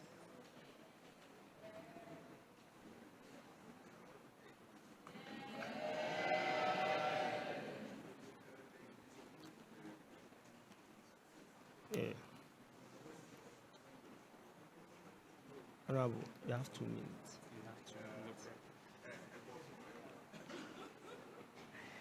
Thank you very much, Mr. Speaker. With time, I want to stand on the existing protocols. And so all protocols duly observed. Distinguished guests, ladies and gentlemen, my name is Honorable Richard Sarah Mensah, the Youth MP for Ho West in the Youth Model Parliament. And I'm here on behalf of my Speaker, Right Honorable Adam Suhini. He's supposed to be here, but due to some emergencies, he's not here. Mr. Speaker, it is an honor to speak at this special event celebrating the 5th anniversary of the Youth Impact Parliament. Mr. Speaker, reaching 5 years is a great achievement. Over this time, the Youth Impact Parliament has done more than just exist. It has actively engaged young people in meaningful discussions about national issues. It has created a space where young people can debate ideas, understand governance, and build a strong sense of responsibility as citizens. This shows that the ability to think critically and lead is not about age, but about preparation and commitment. Mr. Speaker, Ghana is facing important challenges such as unequal access to education, youth unemployment, infrastructure issues, and healthcare delivery. These problems need more than just talking. They need capable and prepared leaders. And so, Mr. Speaker, platforms like the Youth Impact Parliament and the Youth Model Parliament that I represent help to train young people so that when they are called to serve, they are ready and experienced. Today, Mr. Speaker, I'm not just here to congratulate the YIP, but to recognize our shared purpose. Both the Youth Model Parliament and the Youth Impact Parliament are working towards the same goal, to strengthen participation and ensure that democracy continues to grow and improve. Let this anniversary be a time to strengthen our partnership. Let us work together more closely in research, policy discussion, and community development. May the next 5 years of Youth Impact Parliament be known not only for meetings, but for real impact on national conversations. Congratulations to the Youth Impact Parliament on 5 years of meaningful work. I, and on behalf of my Speaker and the entire Youth Model Parliament, wish you even greater success in the years ahead. On this, I say to the YIP, hip, hip, hip, hooray. On this, Mr. Speaker, I thank you.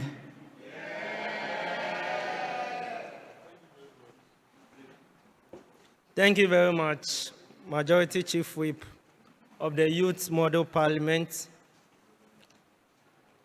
Honorable members, let me call on the second Deputy Speaker of the Youth Government System Youth Parliament of the International Youth Network, United Nations Security Council, Resolution 2250. I hope I got that right? Yes. Honorable Charles Adonu.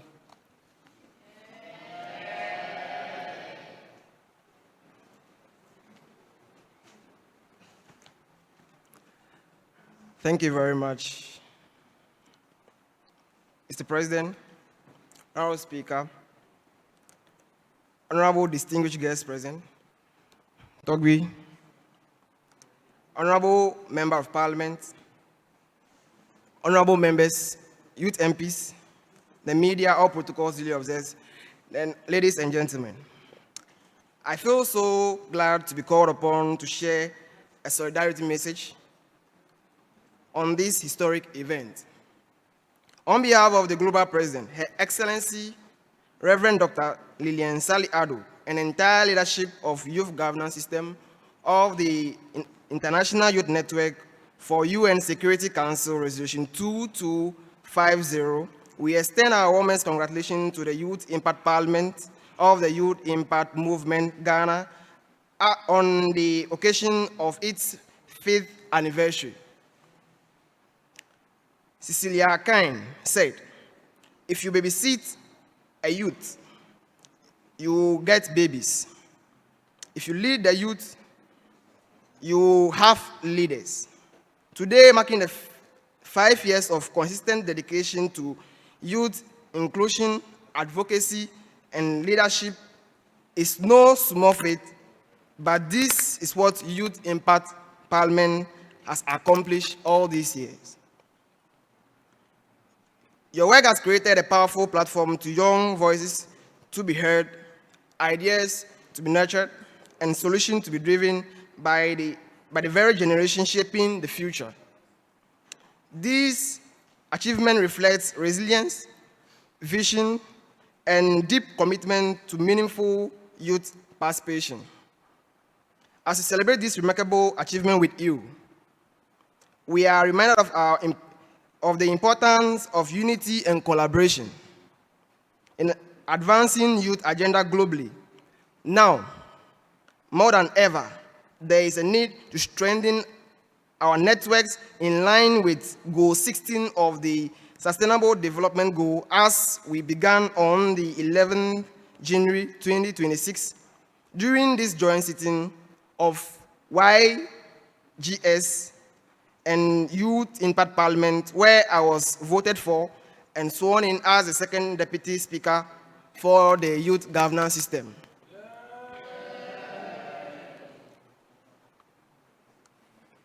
This act alone has established a good relationship between both houses, deepen partnership according to Sustainable Development Goal 17, and build bridges that will enable us collectively address the challenges facing young people. It is through intentional collaboration, shared learning, and stronger network that we can amplify our collective impact and advance the principles of UN Security Council Resolution 2250. Mr. Presiding Officers, we therefore encourage continuous collaboration and synergy among youth-led institutions and stakeholders, as together we can create more impactful, resilient, and transformative system to present the future generation. Cecilia Kane again said, don't just invite youth to the party, give them seats at the table. To our invited guests, His Excellency John Dramani Mahama has fulfilled this very code by appointing young, exuberant leaders such as Dr. Sodzi-Tettey, who is the CEO for National Vaccine Institute, Lawyer H.E CEO for National Petroleum Authority, Dr. Senanu Kwesi Jokoto, Deputy CEO for NHIS, Honorable Dela Ruth Sedo Director General for National Service Authority, Honorable Elikem Kotoko, Honorable Dr. Kofi, amongst others. As national youth leaders, what do you also have for we the growing youths in Youth Impact Parliament? Once again, congratulations to Youth Impact Parliament. We look forward to building stronger network and achieving greater heights together. Thank you, Agbe.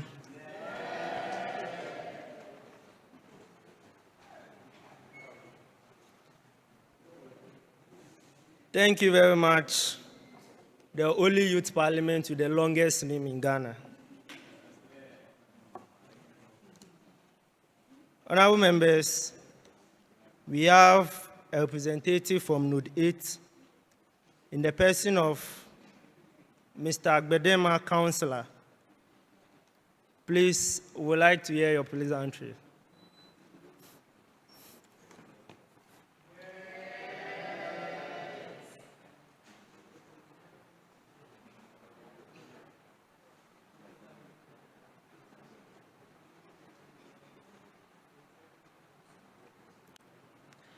As Mr. Speaker said already, my name is Bedema Councillor. I'm from Node 8. And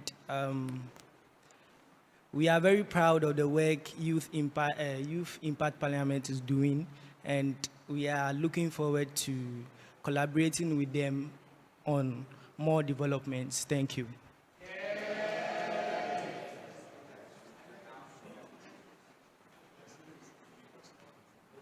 Honorable members, I want to state for a fact that we collaborated with Node 8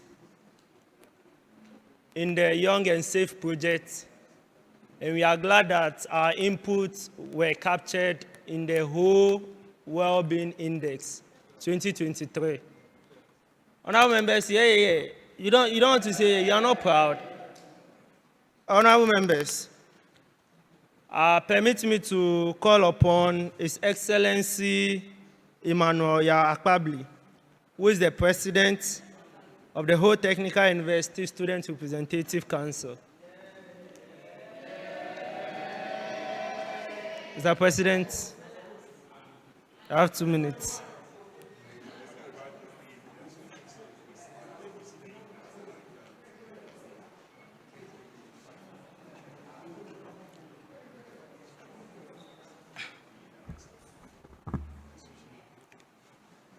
Mr. Presiding Officers, honorable members, distinguished guests, ladies and gentlemen, good day to you all. On behalf of Whole Technical University SLC, I rise with great honor and pride to extend our heartfelt congratulations to Youth Impact Parliament on this occasion as they celebrate their 5th anniversary. Mr. Speaker, today is not merely a commemoration of time past, but a celebration of 5 remarkable years of impact, resilience, and purposeful leadership.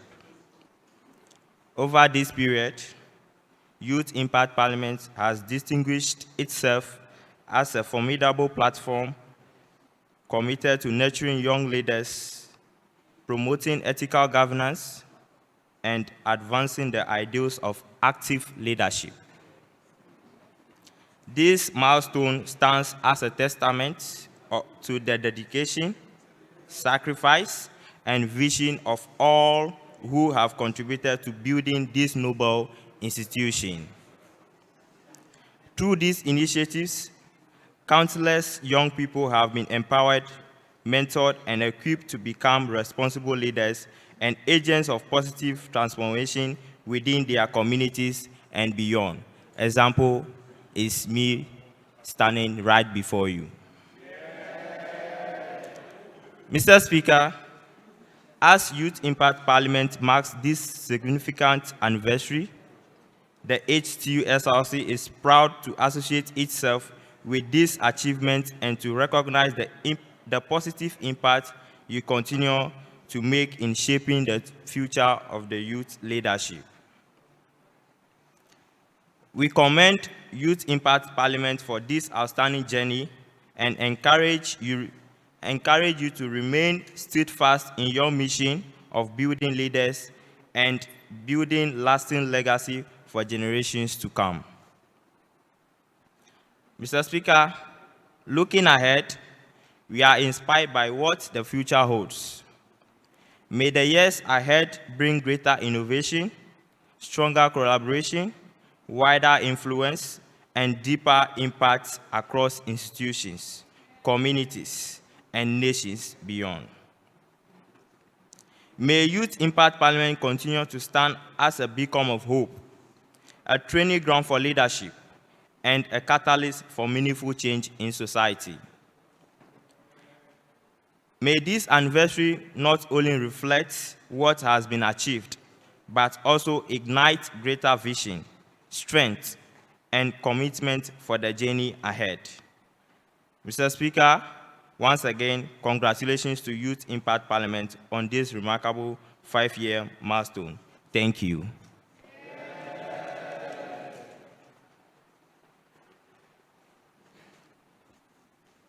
Thank you, Mr. President. Honorable members, may I acknowledge that all the incumbent SRC executives are all youth MPs in our 5th Parliament. Honorable members, let's come to in-house. Let me call upon the minority leader of the 5th Parliament, Honorable Wanda Jameshi, to give us his pleasantries. Minority leader, please, you have 2 minutes.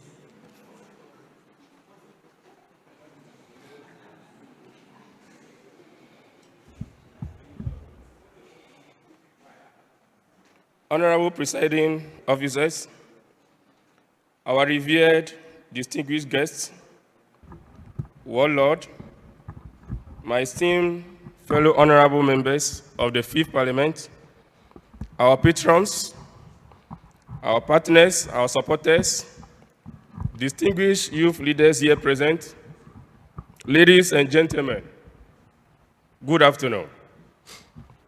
Today marks another remindful day in the life of we Ghanaian youth as we gather here once again to celebrate our 5th anniversary on the theme, Building Leaders, Building Legacy. And in reflecting on our journey as a house, my name is Wanda Nicodemus Jameshi.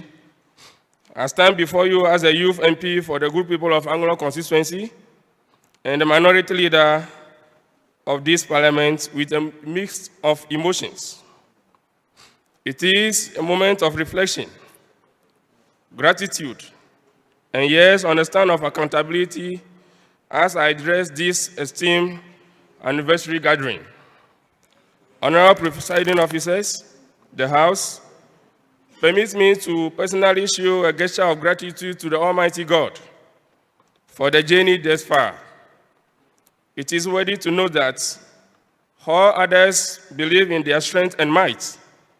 We at Youth Impact Parliament are saying, this far by His grace and mercies. I must acknowledge my journey with YIP as a founding member with its pilot session, which started on Thursday, 22nd day of April 2021, formerly called Whole Technical University Youth Parliament. From the 1st to the 5th Parliament, I had the opportunity to represent the good people of Anglo constituency when the Youth Impact Parliament started its constituency representation, where I became the majority chief whip for the 1st and 2nd Parliament, and as well as being the chair, vice chair, ranking member, deputy ranking member, and member of various committees. In the 3rd Parliament, I became the deputy majority leader and subsequently became the majority leader, where I handed over to become the minority leader both in the 4th and the 5th Parliament a position I serve till today. I must show appreciation on how proud I am to stand in this chamber today, not to debate a bill or any trending issue of national importance, but to celebrate a bill of hope.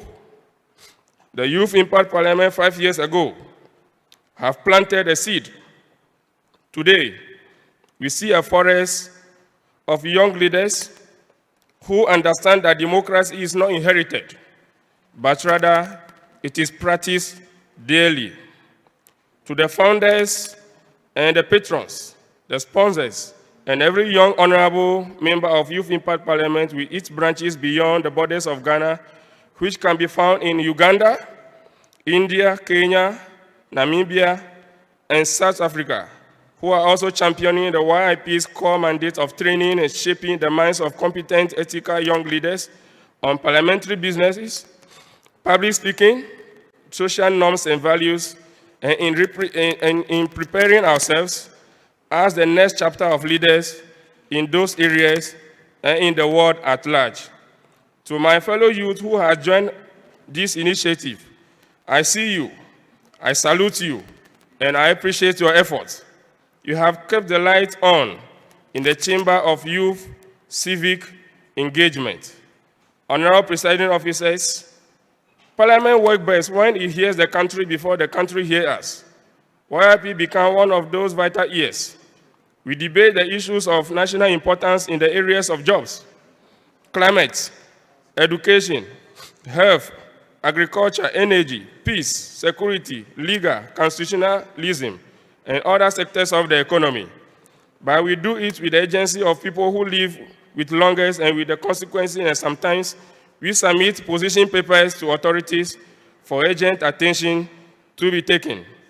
In 2015, the United Nations Security Council passed a resolution 2250.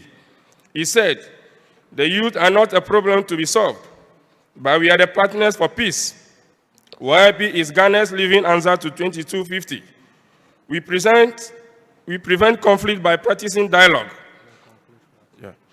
We protect democracy by insisting on facts. And we participate by showing up and playing substantive role. To my fellow young leaders here, your 5 years prove something positive and impactful. You can disagree without being disagreeable. You can be partisan in your passion, but national in your purpose. I urge you to hold on firmly to that. Our job is not to wait for 40 years to lead. Our job is to lead now, in our communities, our campuses, our startups, and in our advocacies. Parliament is not just a building, it is a behavior, and you can all be assured that we are on course practicing it well.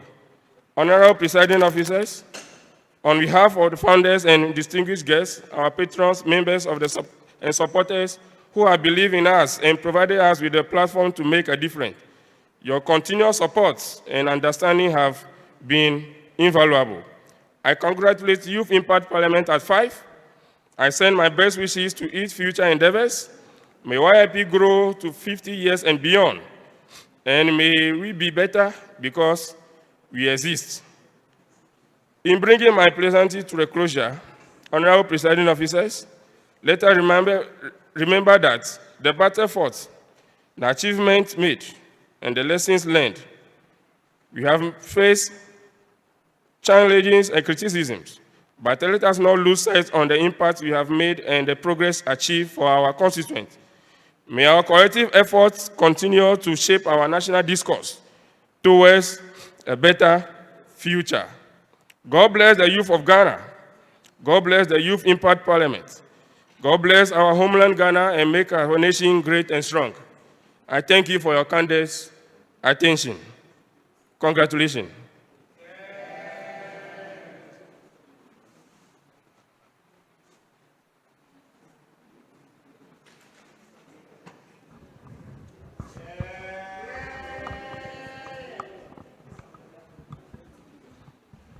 Honorable members, let me call upon the majority leader of the 5th Parliament, the person of Honorable Hubert Agbaode.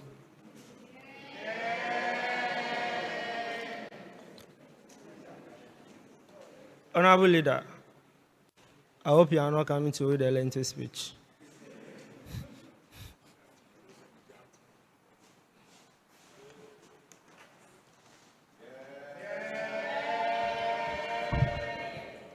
Thank you.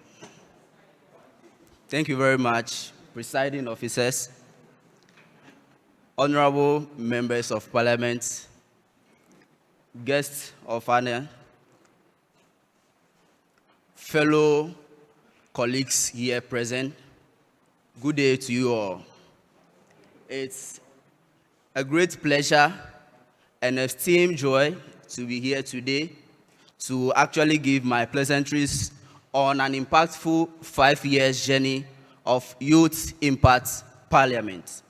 Today, we celebrate 5 years of Youth Impact Parliament and a very impactful life Youth Impact Parliament have had on the life of each and every one of us gathered here today. Mr. Speaker, a dream that it all started with 5 years ago. And one fateful day where I was doing my campaign to become the SRC finance officer, where I saw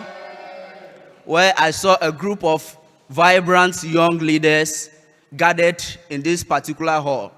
I just decided to enter and then have a look at what is actually going on. And here we are today, celebrating a very impactful journey, a journey that started in 2021 with just few young and vibrant leaders, youth leaders, and today we are counting about 1,000+ youth MPs that have passed the walls, the four corners of this Youth Impact Parliament. Today, we celebrate 5 years, not only on paper, but it's evidence that the impact that it comes with have come to stay in the life of each and everyone gathered here. Today, as we reflect on the 5-year journey, I could confidently say we've actually debated motion of public interest, and those motions have actually changed our thoughts and our perspective on some public engagements and the thoughts it have on the change it have on the life of some of my colleagues like Honorable Doche Samson, and also Honorable Bright Salom Vixen. Few days I can see the change in their life, and they are actually, especially Bright Salom Vixen, and he's actually doing well. That's the impact we are talking about. But this impact can only be sustained when we all avail ourselves for sittings. This impact can only live for generations to come. When we change the dream or the pillars on which Youth Impact Parliament have been built on, I think we are not going to witness what we actually start 5 years ago when we continue not to avail ourselves for sittings. So whatever I will say today is to encourage us to always believe in ourselves that what we've ought to do, let's do it diligently, and also do it with the interest or the motion that we are carving a niche or we are carving a path for ourselves, that we are not the leaders of tomorrow, but we are actually the leaders of today. Youth Impact Parliaments have actually done great in the life of almost all of us here, and I would like to use this medium to thank His Excellency Jones Amegashie-Viglo, Raymond Agbe, and Honorable Amano David Na for bringing up this impactful platform for youths to actually gather and have debates, deliberate on motions, and have public discourse. Today, we celebrate 5 years. And what will be the story for the next 5 years? Next 5 years, when we gather here, we should be counting our blessings, the projects that have started. We should be able to at least reach, not to the fullest, at least we should have something to show off. So Mr. Speaker, honorable members of Parliament, I wish us all a happy 5th anniversary.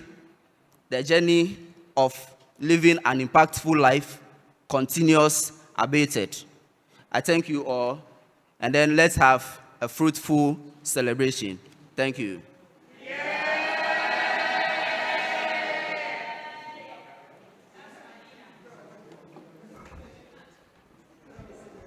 Thank you very much, the Majority Leader. Honorable members, it looks like the leaders cannot talk without giving jabs. But I think that makes Parliament a better place. Honorable members, let me call on the last person, who is a senator, not just a senator, but the Majority Leader of the Senate, Honorable H.E.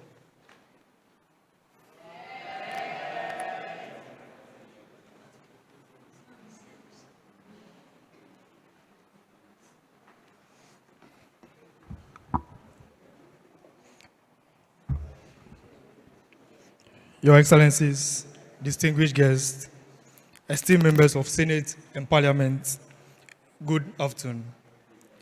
Today we celebrate 5 remarkable years of Youth Impact Parliament, a parliament dedicated to empowering young voices, nurturing leaders, and promoting civic responsibilities.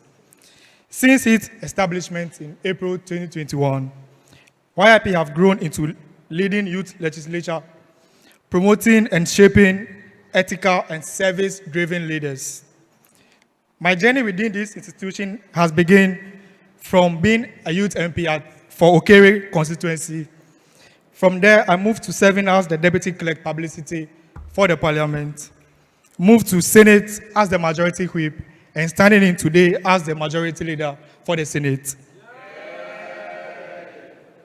Youth Impact Parliament is not just a platform. It's a training ground for training future leaders like us coming forward, stepping into the political landscape, taking up roles, trying to discuss matters of public interest and debating senior leaders when it comes to political terms.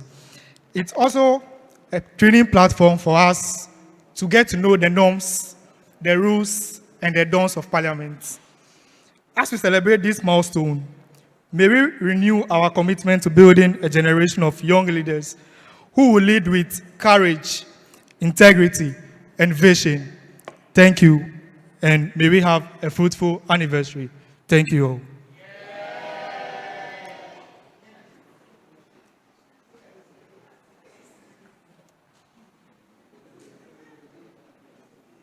Honorable members, before we take item 12, which is remarks by the guests of honor, let's take item 11, spoken words. Honorable members, let me invite our very own Youth MP Richmond Adam Agbe.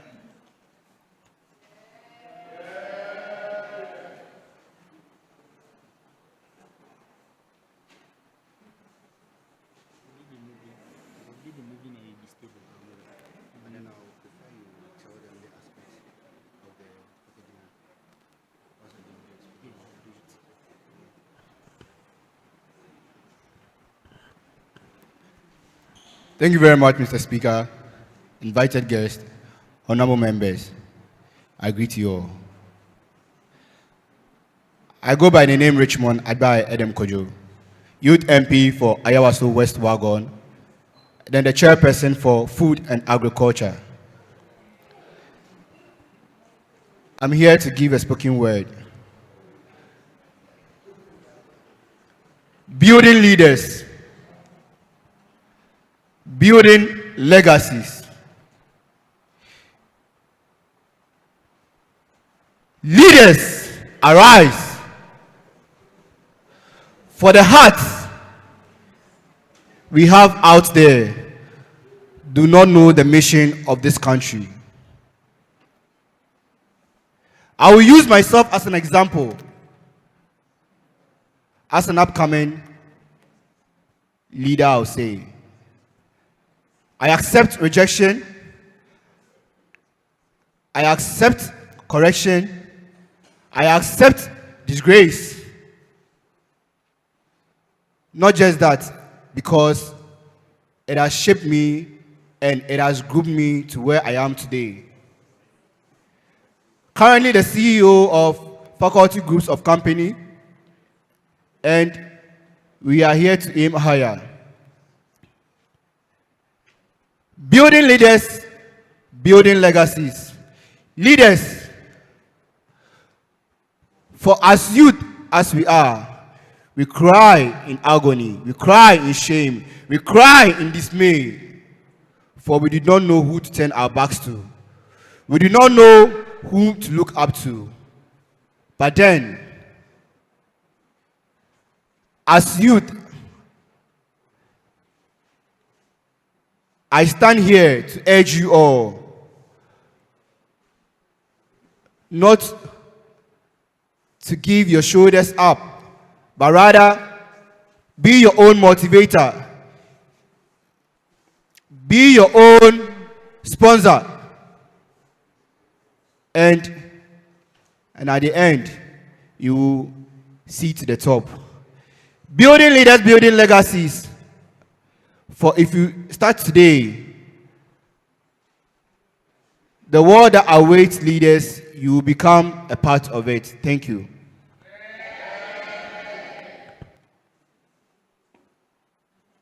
Please, let's give him another here. Today, he is not only supporting us with the spoken words, but he is as well in charge of the special package for our guest of honor. So, he's actually doing his job as chairman for our committee on food and agriculture. Thank you very much, brother. Honorable members, I know we have sat for long, but the celebration has not ended yet. I was contemplating whether we should do, you see that exercise that you're shaking your waist now? Yes, because if you sit for too long, it has its consequences as well. Yes, you know, but I have been curtailed by the fact that this is a parliamentary proceedings, or else we'd have even had the cultural display. So, the only thing I want you to do for me is just for 1 second, just rise and then move left, right, and take your seat. That's all I ask. It's a very important exercise. Just rise, go left, go right, and resume your seat. It's a very important exercise. Yes. It's a very important exercise. And you will see the relevance of it before we leave here. Honourable members, before we move to the second part of today's occasion, please give me the opportunity to introduce to you invited guests who have come to celebrate with us. We have in our midst Mr. Wisdom Sedro, who is the regional boss for the National Communications Authority. He has come to celebrate with us today. And we also have in our midst Mr. Solomon Akron, who is the acting director for HR UHAS. Yes. They have come, they have left their busy schedules to celebrate with us, and we are that glad. Honourable members, we are all here for the same reason. We have had guests who have come from Accra, Hokwe, just to come and celebrate with us. We are now entering into the second part, a very important part. Now that you have all spoken, you can now listen to wisdom, listen to experiences, and then advice to guide us for the next 5 years. Because after today, we will not gather again like this until the 10th anniversary. So we better celebrate this one well. So on that note, we'll start with our first line of guests.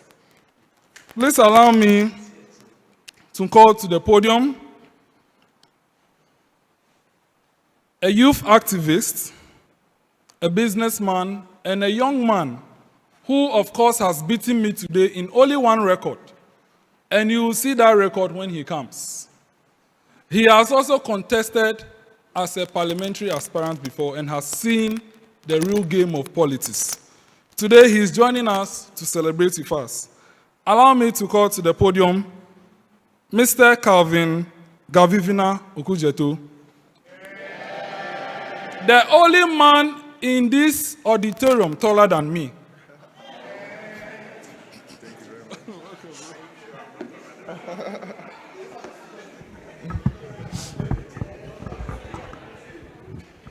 Good afternoon, everyone.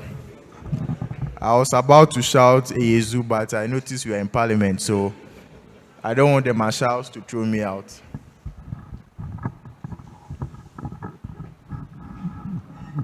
Okay, thank you.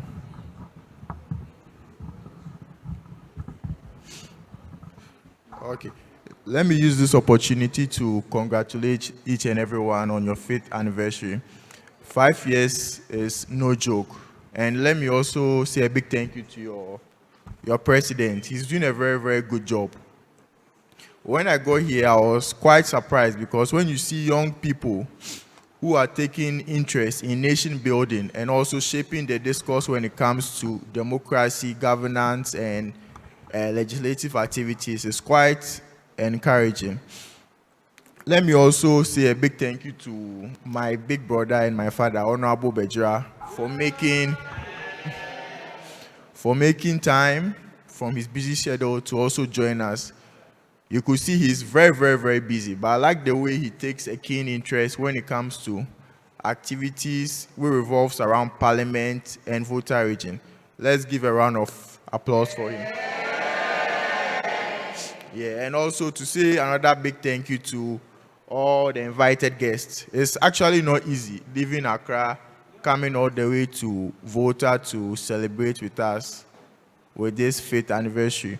I'm saying with us because I'm also part of you guys. I'm a young man who is also interested in parliamentary activities that revolves around the region. And you know what? It takes a lot for a young guy like you to sit here on a Sunday afternoon because you can decide to go and watch football, do other things. So I'm very happy seeing you guys take part in this activity. The turnout is very, very encouraging.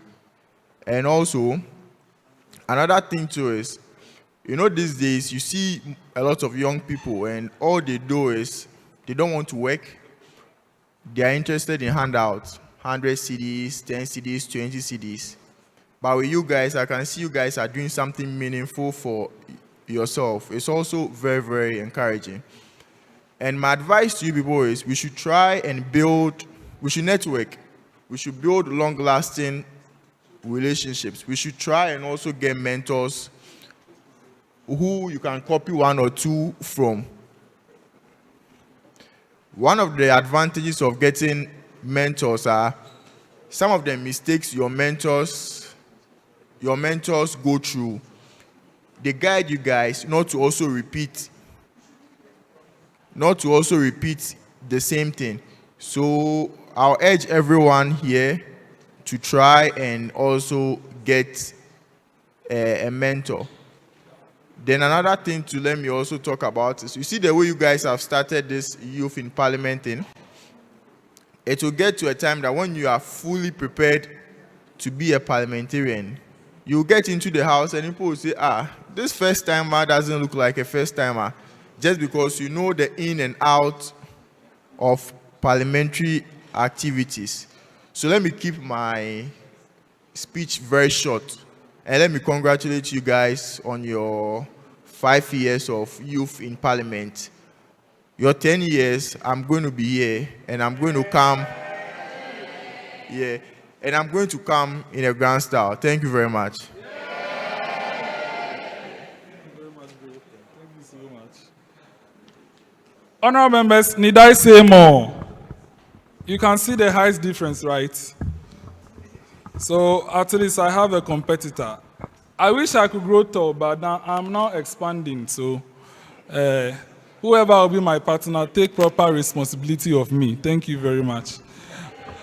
Honorable members, let me also add that my brother is very vibrant in his constituency. Just recently, they did, is it Gavivina or Kujetu, Easter Gala? Yes, Easter Gala, and he sponsored all. On Tuesday, he'll be joining us for the launch of the Ola Girls Campus Club at the, yes, at the assembly. So, honorable members, join us over there as well. Honorable members,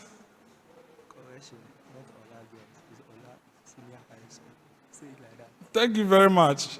I have been corrected.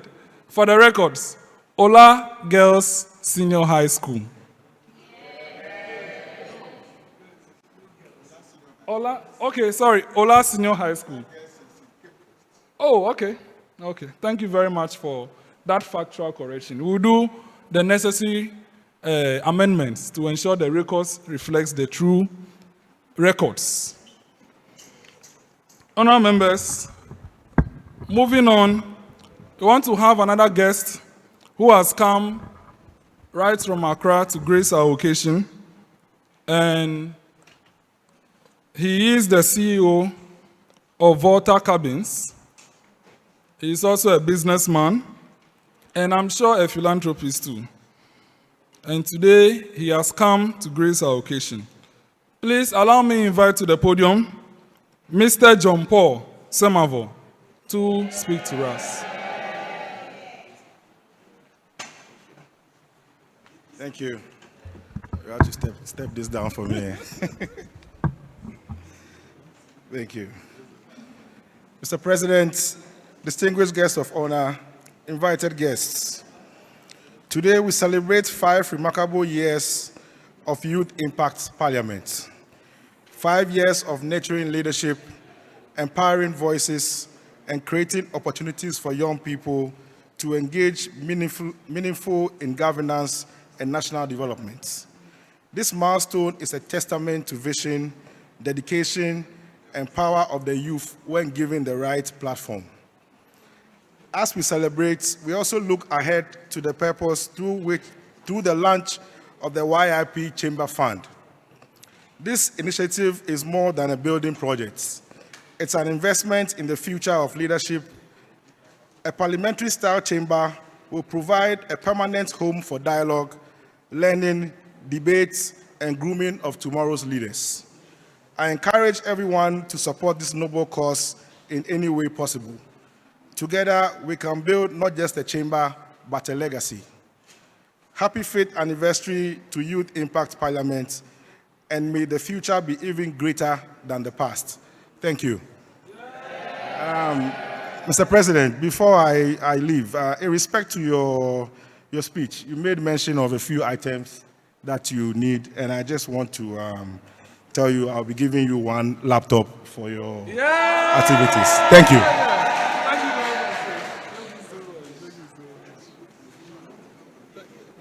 Honourable members,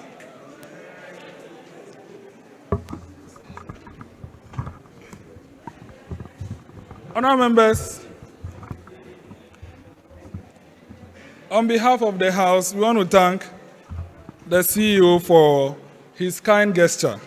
It's good. We want to thank the CEO for his kind gesture. And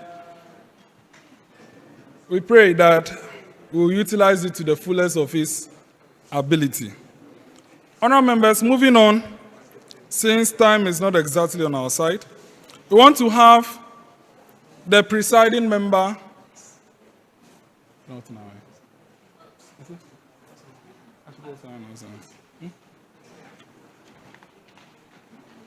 Come.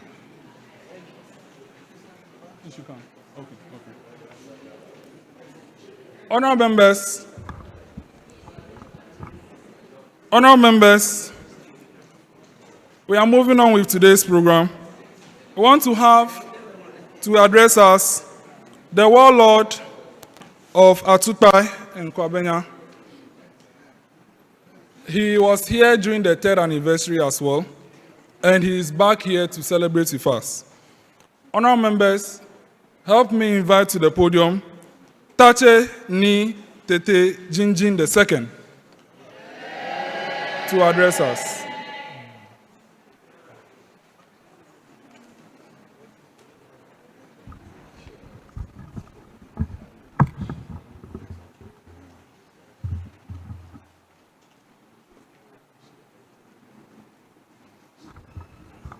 Good afternoon. Your Excellency, the Commissioner, distinguished members of the government, both current and past, respected representatives of the traditional institution, honored guests, and my fellow young Ghanaians. I bring you warm greetings from the Ghana Traditional Council and that of the Atukpai Divisional Council. Mr. Speaker, I want to start by saying something that perhaps not every chief would say from a platform like this. I am one of you, and yes, most of you can testify to that, because I was part of the pioneers of Ho Technical University Parliament, and I am the first Deputy Speaker of this honorable school. I sat where you sit today, and I asked the same questions you are asking. I bent the same frustration and the same hope and the same anger to see Ghana become everything she's capable of being. The stool I sit on does not change my perspective. If anything, it deepens my responsibility to stand here today and speak honesty with you. 5 years, yes, 5 years. When I heard Honorable Jones Amegashie-Viglo speaking about this very parliament, and Honorable, my then Speaker of Parliament for the Whole Technical University, David Amanona, and that of Honorable Adam came together, and today, here we are, celebrating the 5th anniversary of the Youth Impact Parliament. 5 years of choosing to become part of this house to debate over issues that are affecting our nation and not to be silenced about it. Service over apathy and vision over despair. That deserves more applause, which I know you are supposed to do now. You're supposed to applaud yourselves for the efforts you have put in bringing this parliament to where it is now. It deserves continuation. Happy 5th anniversary to the Youth Impact Parliament of Ghana. On the state of our nation, which I would like to speak about it small, let's be honest to ourselves. I'm not a kind of chief who will stand before you and paint a rosary picture while the house is on fire. You are too smart for that. And Ghana deserves better than a comfortable lies. Mr. Speaker, our economy is hurting. The city has taken blows that have landed hardest on the ordinary Ghanaians. Inflation has eaten into the earnings of our parents, our market women, and the drivers, and the normal Ghanaian. The debt burden we carry as a nation is one our generation will inherit. And that is something that is something every young Ghanaian should understand and demand answers about. We must hold our leaders, all of them, regardless the party or regardless the colors that they bear, to account for how our nation's pulse is being used and what is being used for.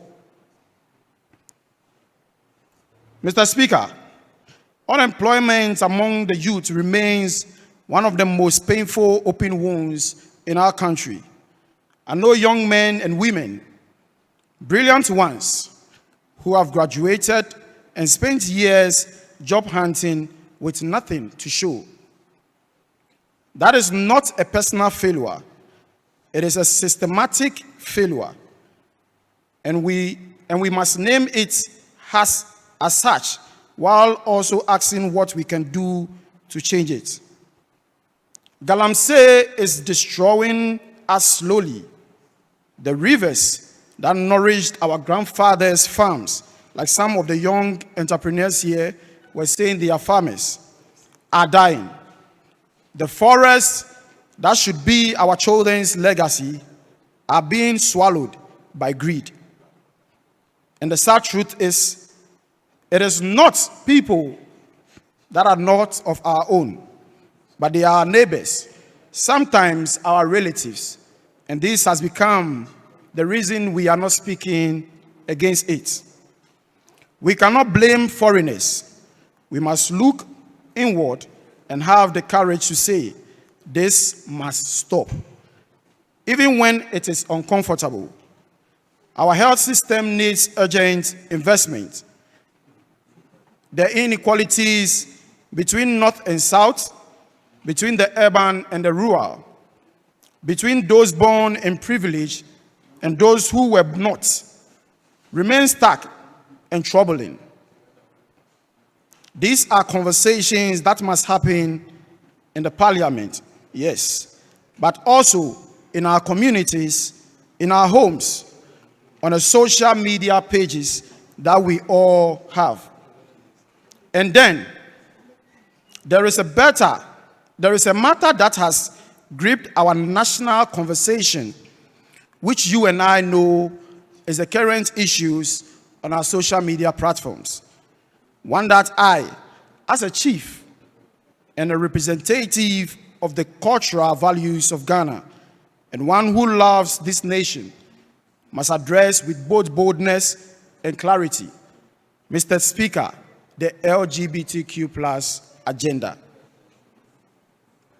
Let me speak to this directly, because my generation is a primary target of this agenda, and I will not be silenced about it. There is a well-founded, well-organized push which is originating from outside our boundaries to normalize LGBTQ practice in Ghana and across Africa. It comes packaged in the appealing language of freedom, rights, and progress. It arrives through social media, through foreign-founded NGOs, through scholarship programs and cultural exchange programs that ties acceptance of these values to opportunities. I have seen it. Many of you have also seen it too. So we shouldn't be silenced about this. And I want to say to every young Ghanaian today, you are not a backward for rejecting the LGBTQ+. You are not ignorant. You are not hateful. You are a people of who they are. Mr. Speaker, Ghana's identity across all ethnic groups, across Christianity, Muslim communities, across our traditional beliefs, it is built on a clear understanding of family, of human sexuality, and of a community value. These are not colonial imports. These are ours. And we have the sovereign right to defend our own moral landscape as a people. Our parliament passed the Human Sexual Rights and Family Value Acts, a reflection of the overwhelming will of Ghanaians. I stand by that. Not out of hatred for any individual, but because our culture also teaches us as Africans, as Ghanaians, that every human being carries dignity. But out of love for Ghana and a refusal to allow our cultural identity to be dismantled piece by piece under external pressure, to my fellow young people, I say, engage in conversations with intelligence. When you encounter these arguments online, in your lecture halls, in your workplaces, and even on social media, do not shout. Do not result in violence. Do not demean, but think and stand firm. Know why you believe what you believe. Know why you are a Ghanaian and an African. The most dangerous thing is not the person who openly disagrees with you. It is the young Ghanaian who has not been taught the values of their own heritage and therefore cannot defend or define it. We can be a modern, forward-thinking, globally competitive country as Ghana and not to hold or not to hold on anything that would destroy our identity. We are who we are. We are Ghanaians and we are Africans by blood and by identity. The two are not in conflict. Don't let anyone tell you otherwise. Mr. Speaker, now let me talk about what we must do, because complaining without action is just making noise. Number one, let's get ourselves into governance. Young and beautiful ladies and gentlemen seated here today, I see ministers, MPs, government machineries, and presidents among us. For us to achieve what you are saying here about, let's stop leaving the arena to people who do not represent our interest as Ghanaians. Register to vote, run for district assembly seats, join political parties, and push them to do better from the inside. Politics in Ghana will not reform itself. It needs you in the room where decisions are being made. Number two, we should build something as young people. Ghana cannot civil serve its way to prosperity. We need entrepreneurs, bold, creative, resilient ones. The technology space, agro-business, creative industries, and manufacturing industries. These are wide open. Stop waiting for someone to create a job for you. Create jobs for others. The support systems are not perfect, but they exist. They will grow as more of you demand a better Ghana. Number three, let's protect the environment like our lives depends on it, because it does. Get involved in anti-galamsey advocacy. Plant trees. Support community water protection initiatives. Talk about the climate change not as a Western concept, but as Ghanaians surviving issues, because it is. Number four, be united. I am a Ghanaian before any other party, because when you go outside, you can't say, I am an NDC-nian or an MPP-nian. But when they ask you who you are, you will say, I am a Ghanaian. So that comes first, before any other party or any other flags. And I need to feel, or we need to feel the same way. Tribal politics regional stereotypes, partisan hatred. These are the chains keeping us from running as a people. This parliament is a beautiful example of what it looks like when young Ghanaians across all backgrounds sit together and work together. When the names were being mentioned, I didn't see the representative of my constituency, the Kwabenya constituency. Like I would have told the person to go home and tell the MP that she should be fast and doing. Bottle the spirit and take it everywhere you go. Number 4, pursue excellence. Be the best of whatever you are doing today.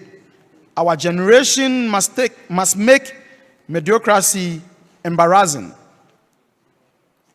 Whether you are a graphic designer, a doctor, a footballer, a farmer, or a filmmaker, set a standard. Do not follow the trend and say, this is how it is being done, so I'll do it same. You must set a standard so that you will be identified as a different person. Ghana's reputation in the world is built on one excellent Ghanaian at a time. When you pick it up to yourself that today, I am going to make a change, and I join you, and all individuals in this room join that very trend, I believe our nation will be a better place to live. To this parliament, this is my charge to you. You know that the third anniversary, I charged you. And I've realized that most of the things I said, by God's grace, we are progressing. So we are going to finish well. I want to speak directly to everyone who is part of this institution. The founders, which I've mentioned their names already. The leadership and the members, both past and present. Mr. Speaker, we have to build something which is very real. And today, that is what we are pushing as the YIP is in place. But let me challenge you the way I will challenge myself. Impact must be measurable. What policies have you influenced in this very particular chamber, in your homes and the constituencies that you represent? What communities have you touched as an individual or as a Ghanaian? What young people have you brought in who will never find a political voice otherwise? Push yourself to answer these questions honestly every year, and let the answers drive you to do more for Mother Ghana. This parliament should not just be training leaders for tomorrow, as we are all saying. It should be producing leaders who are acting today, and not today to cheat Ghana or to cheat our nation and our continent, Africa. But today, people that are going to make sure that our continent and our nation becomes a better one. Mr. Speaker, my final words. I will close the way I started, as one of you. I know what it feels like to look at Ghana and feel a mixture of love and frustration so strong that it almost breaks you.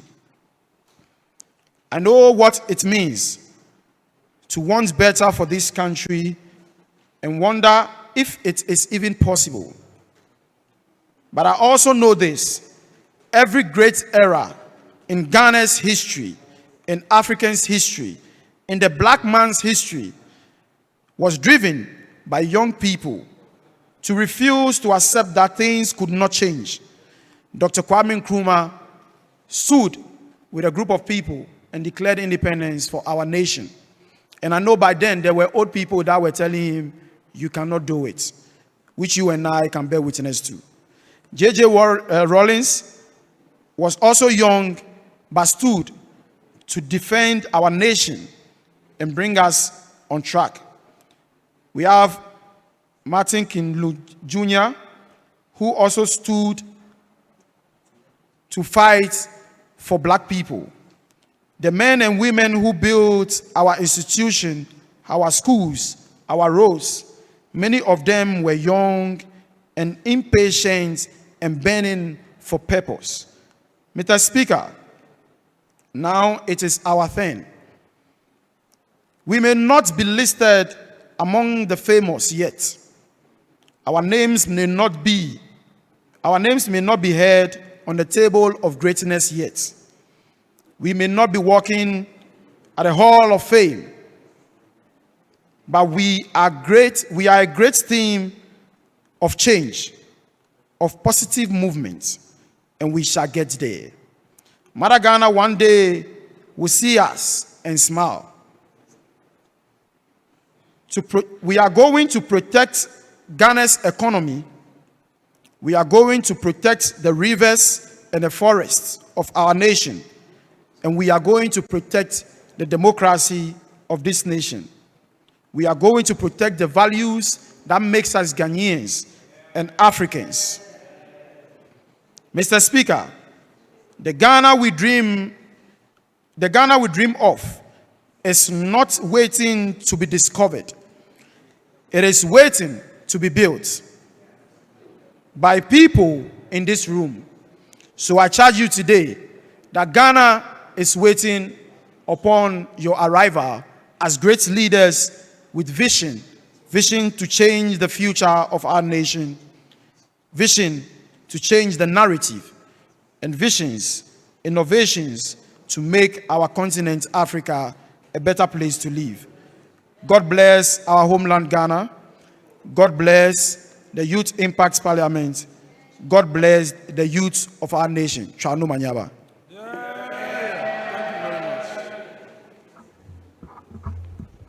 Thank you very much, our Warlord, for gracing our occasion again. As we came from Accra just to grace our occasion, we are much loved by the appreciation of your time. Honourable members, we want to move on with today's program. Please allow me to invite the presiding member for Home Municipal Assembly, who is also the Dean of all presiding members in the Volta region. Honorable Mawunyo Agbe.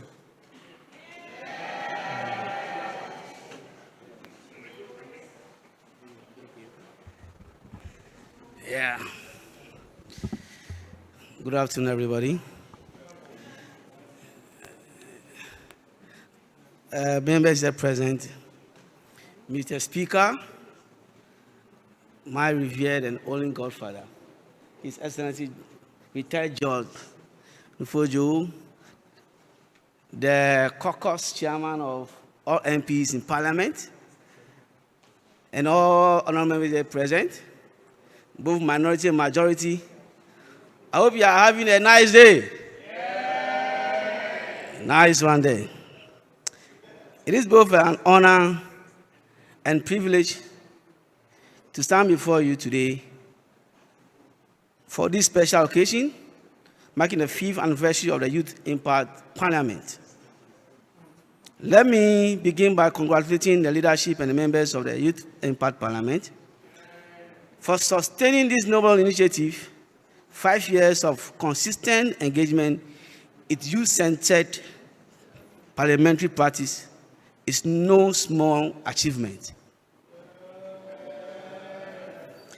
It speaks to vision, commitment, and a deep desire to shape the future of governance in our country. I must confess, I was truly amazed the first time I had the opportunity to witness one of your sittings. Though I may not really recall the exact date, I vividly remember the impression it left on me. The level of confidence, the quality of debate, and the discipline displayed on the floor were remarkable. It gave me hope that the future of governance indeed is in capable hands. As someone who has served as an assembly member, a presiding member, and a dean of presiding members in the Volta region, I can confidently say that what you are doing here is not just admirable, but is essential. Your determination to understand governance architecture and the processes through which legislative decisions are made is commendable. The truth is, good governance does not happen by chance. It is shaped through informed debate, critical thinking, and the courage to contribute meaningfully. Debate, as you are practicing here, is the foundation upon which better policies are built, which you know. When ideas are tested, challenged, and refined through constructive engagement, the outcome is always stronger, more inclusive, and more effective. That is why what you are doing here must not end within these walls. I urge you, do not only learn how Parliament operates, live it. Let these practices become part and parcel of who you are. Carry this discipline, this courage, and this commitment into your daily lives, your communities, and your future careers. That is how real impact is made. Looking back at my own journey, I must admit, I wish I had this kind of opportunity during my early years. If I did, I have no doubt that my efforts and performance in governance will have been multiplied many times over.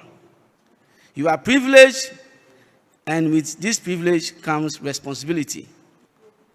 Let me share an observation from the grassroots. In many years of commitment, there are informal spaces for debate, what we call parliament, in our own way. Places like the Pito base, Pound 1 bases, somewhere under the trees in the communities. These are platforms where people engage in heated arguments and discussions about governance and national issues. However, these debates are often unstructured, sometimes chaotic, occasionally mistaken for quarrels. Yet within them lies genuine interest and raw perspective about governance. As an assembly member, I've often sat quietly in such places just to listen and understand the concerns of the people. It is not always easy to step in and shape those conversations. This is why I challenge you. Do not wait for people to come to your parliament. Take your parliament to the people. At my last visit, I threw a challenge to see many of you rise and take your places on the floor of the assembly. Today, I ask again, how many of you have taken up that challenge? In my experience as presiding member and dean of presiding members, one major gap I've observed is the lack of enriched debate in our assemblies. This often stems from limited background knowledge in key legislative frameworks, such as local governance at model standing orders and the standing orders of parliament. It may surprise you to know that this man, my former chief executive, is here, so he will back what I'm coming to say. It will surprise you to know that some assembly members, even after serving for several years, have never spoken on the floor of the General Assembly. Am I lying? Not because they do not have ideas, but because they lack the confidence and the fundamental knowledge to contribute. You must be a difference. And let me assure you on this journey, you will not be alone. I'm not a Liverpool spoon anyway. I'm not a Liverpool fan. So take that one out. You will not be alone. I'm ready and willing to support you in many ways to ensure that the Youth Impact Parliament grows to become a nationally recognized parliament. Your voices matter. Your ideas matter. Your participation matters. The future of our nation depends on you, the young ones, who are informed, engaged, and ready to lead. And I look forward to the day when many of you will rise to take your rightful places in governance architecture in our dear country called Ghana. Thank you very much, and have a fruitful celebration.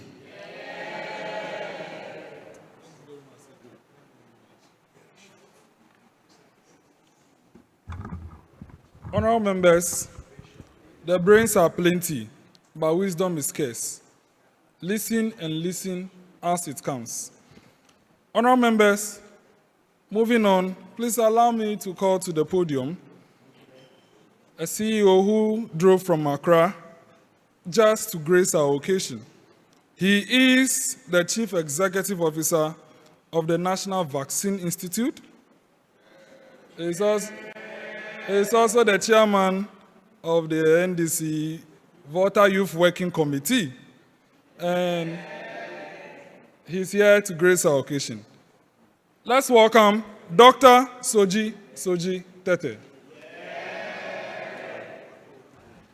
Thank you very much, Mr. Speaker, and also President of the Senate.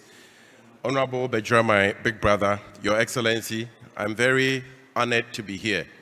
If truth be told, this is the first time I'm sitting in anything that has a semblance of parliament. So thank you for giving me a rich experience. You've achieved so much in 5 years. I'm told you've mentored about 1,000 people. You've had 65 sit-ins. You have gone to 5 countries. This is the first bicameral youth legislature. There's a lot that you have to be proud of. And I can say without a shadow of doubt that the Youth Impact Parliament is not just some institution in the Volta region. It's not even limited to a national organization. You are regional, you are continental, and you are global, and there's a lot to be proud of. The youth agenda is an important one because according to the Ghana Statistical Survey, about 57% of Ghana's population is under 25. The UN has some statistics as well that among the poor people in this world, 2/3 are young people, and they do not have a voice at the table. So it's a matter of whether we are going to invest in young people and use them to be able to achieve the progress and the development that we want, or we are going to keep their voices shut down. And I believe that the government of His Excellency President Mahama is doing quite a lot to be able to amplify the voices of the young people. And I believe one previous speaker made allusion to that. His Excellency has set up a new ministry for youth development and empowerment under Honorable George Opariado. There's a national apprenticeship program, and 300 million Ghana cedis has been allocated to it as a budget. There are various portals that people are using to be able to access it. There's a Jumarua program, 100 million Ghana cedis has been allocated to it. There's a 1 million coders program, and I'm told that within 48 hours, 94,000 people applied for it. There's a no-fee stress, the 24-hour economy. So the point is that these are not distant promises. These are things that the government is being deliberate in taking steps to achieve. And the question is how young leaders like your good selves can position yourselves to take advantage of this situation. Now, in order to keep it short and straight to the point, I'll just outline 4 quick areas that I want to draw your attention to as you celebrate your 5th anniversary. The first one has to do with a reset of all of us, our mindsets. As young people, as you go around interacting, you will come across people who constantly question whether you deserve a seat at the table or not. They would say, you are too young. Even at the age of late 40s, 50s, people tell you, oh, you are too young. And that is the system that you find yourselves in. So I'm here to give you a message that you are not too young to be a leader. You are experienced enough, you've gone through the experience to be at the table. You should have the courage to be able to rise up and say that I am ready, I have something to offer. You should also have a humility to say that there's a lot that I want to learn. But to be accepted at the table, you need to be respectful, you need to be prepared to be able to sit at the table. Otherwise, then it also becomes an issue. So we need to change our minds to be able to know that we are ready to be able to sit at the table. That is the first point. How are we going to be able to prepare ourselves to sit at the table? That takes me to the second point. And that has to do with building our capacity, entering into training programs, and I'm glad that mentorship is a key part of what you're doing. There are local scholarship opportunities with the Ghana Scholarship Secretariat that we should look out for and put in applications for. Internationally, we have the Chevening Scholarship. Many of you know Shamima Muslim. Shamima Muslim, as a young graduate, applied for the Chevening Scholarship, took her to the UK for 1 year, all the expenses paid. Today, she is back serving her country in a big capacity. I went through a British Council leadership program, assessment program, fully paid for. We have the Mandela Washington Fellowship. All of these opportunities are there to sharpen your leadership. We have the MasterCard Foundation, lots of scholarships there. So it is time to look out for these opportunities, apply for them, get the chance to be able to further your education, whether it is in governance, whether it's in public health, whether it's in social sciences, whatever it is, where your interest lies, look for these opportunities and build your capacity. The third point has to do with getting into the arena. That is stepping into the place where the action is. It may be that you want to be an MP, but even that is further down the line. There are assembly level positions happening in your communities. There are all kinds of opportunities happening where you can engage, where you can hold leaders accountable, where you can step up to the plate and, offer to be part of community initiatives. Remember that you are not being trained for the sake of training. You are not being mentored for the sake of mentorship. You are being trained to make a difference in your community and what we call your sphere of influence. So wherever it is that you are engaging, make use of your leadership skills to make a difference. So that when I come and ask you, what have you achieved as a member of parliament, you have tangible things to refer to. And that takes me to the last point. And the last point has to do with the fact that I see you like the legislative agenda. You like the parliamentary flavor. You have your nice robes and all kinds of things. You have Honorable Bedzrah as your patron. And so this is what you like. I think that you have to begin to formalize your relationships with parliaments and similar bodies like you. I know you've been engaging with the Ghanaian parliament. You do not have any memorandum of understanding, but you need to engage. The Speaker of Bambagman is very friendly and is very happy to engage civil society, and you could fall into that category. Formalize your relationship with the Ghanaian parliament, formalize your relationship with the ECOWAS parliament, formalize your relationship with the Africa Union, and formalize your relationship with the United Nations, because you would see that it will give you opportunities to really establish your international credentials. Recently, I have heard that the Africa Union has this program where they give opportunities to young people to become election observers in various countries. They even take sometimes first-year university students. And with the kinds of things that you are doing, clearly you are very experienced and you can benefit from those initiatives. So formalize these partnerships and to open up amazing opportunities for you to engage. I know that today is your chamber fund. So I'll just end by saying that I'll make a small token donation to support your initiatives. God bless you.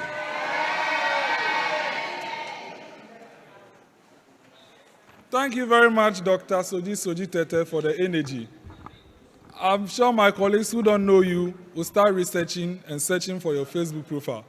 So I'll let them know. Just go and type Dr. Sodzi-Tettey. You'll see him. Thank you very much for your token and then word of wisdom.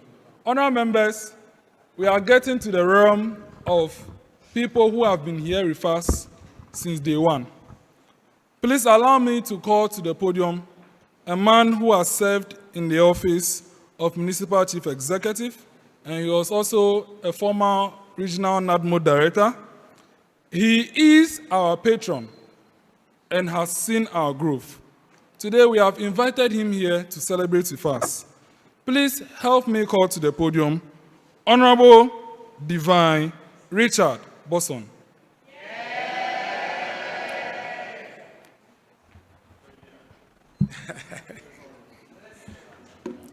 Thank you, Senate President.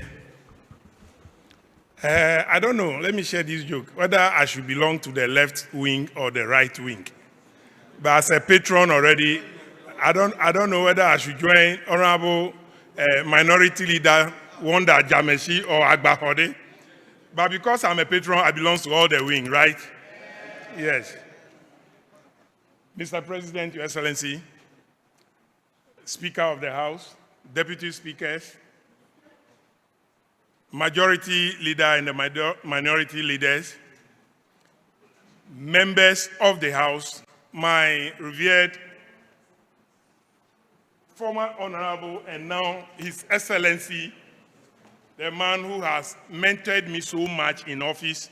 Sometimes when the fire is burning, you will call me to my chamber, trip me small. When you come back, say like this. This is the best way to go. The invited guest, we say, I will visit, I hear something is coming, so I'll be visiting you too. All protocols observed. In fact, I am home. And as a patron, I've addressed you severally, but today is a special day. Youth Impact Parliament at 5. Under a special theme, building leaders, building legacy. Good day, distinguished guests and honorable members. I want to first thank the visionaries behind this initiative. And let me be clear, this is not just an initiative. It is a movement to prepare our leaders of tomorrow, today. As one of your patrons, I carry this conviction deeply within my heart. The future leadership depends on how we prepare the youth today. As an evangelist, I like quoting scripture. As we can see in Proverbs, chapter 22, verse 6. And I read, train up a child in the way he should go, and when he is old, he will not depart from it. We cannot complain about tomorrow leaders if we refuse to hold their hands and nurture them now. Quality leadership is not an accident. It is cultivated. In fact, I often think if our members of parliament had a platform like Youth Impact Parliament before entering office, we will have a better leaders today. And this was what I was having with my senior brother, and he agreed with me. That if we, even me, as a former mayor, if I had gotten this opportunity before becoming the MC, I would have been better. So it is a good platform that we should all hold in high esteem. For 5 years, YIP has been building more than programs. You've been building leaders, and leaders once build legacies that outlive them. You have taken even Ghana's democracy through YIP to international. I think we should make yeah to that. Not only Africa, far away, India. So to every young person here, take this seriously. The nation you will lead is watching how you prepare. And to every elder, patron like myself, and partners, let's keep holding the hands of these young ones. Let's keep nurturing these young ones, because the legacy we want tomorrow is decided by what we build in our youth today. Congratulations, YIP. at 5. Keep building. I will stress here. Keep building. We are not yet there. Keep building. Long live Ghana. Long live Volta. Long live YIP. Thank you very much.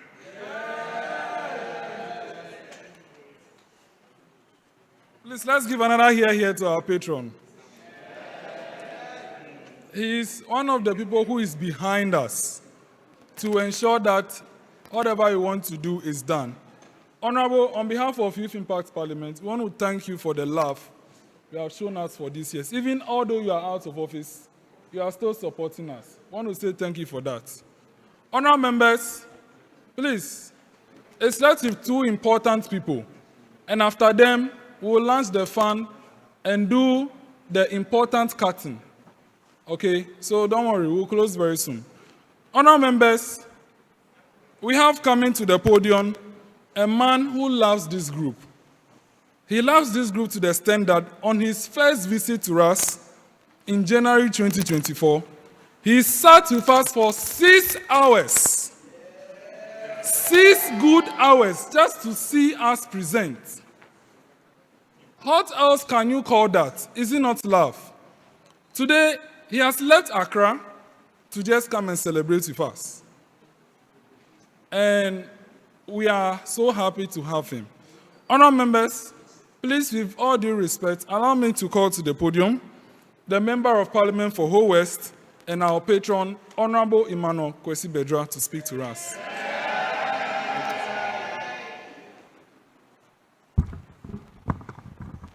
Thank you very much, Mr. President. Let me stand on the existing protocol as duly observed. My colleagues, honorable members of Youth Impact Parliament, on behalf of the Right Honorable Speaker, I'm told your invitation came very late, but he has extended his greetings to all of you for achieving this feat of 5th anniversary. It was just an idea in the mind of one young man. And today we've seen the fruit of what he has planted. And we want to commend all of you for achieving this great feat. The Parliament of Ghana supports you and will continue to support you. I've just had a word with the Director of Public Affairs, and I'm told that next time they want to cover you live. They want Parliament of Ghana to cover your sitting. Your achievement, after I read through your materials, clearly shows that you've had over 66 meeting sessions. You've sometimes sat through up to about 6 hours in your session. Clearly shows that you have been built and prepared for the future. My other colleagues have mentioned that the future is for the youth. Nene has also mentioned it. But as we have now, the youth of today must be prepared to take over from us. I have been in Parliament for almost 20 years now. I started as a young person without training. And today, I'm one of the oldest and the longest serving MP from the Volta region in Parliament. Because I started very young. And I believe that those of you who have started learning and preparing yourself, as I heard, that we have the SRC president and SRC executive coming from this group. Clearly, it shows that you are on the right path. And I'm so glad that I heard Nene also pass through the SRC process. And today, he's a warlord or war chief in that area. Having said that, one of the things I want to leave with you has to do with the fact that you need a research department. You need a research department. And those of you who are from different constituencies, you have constituencies named. I know my MP from Ho West.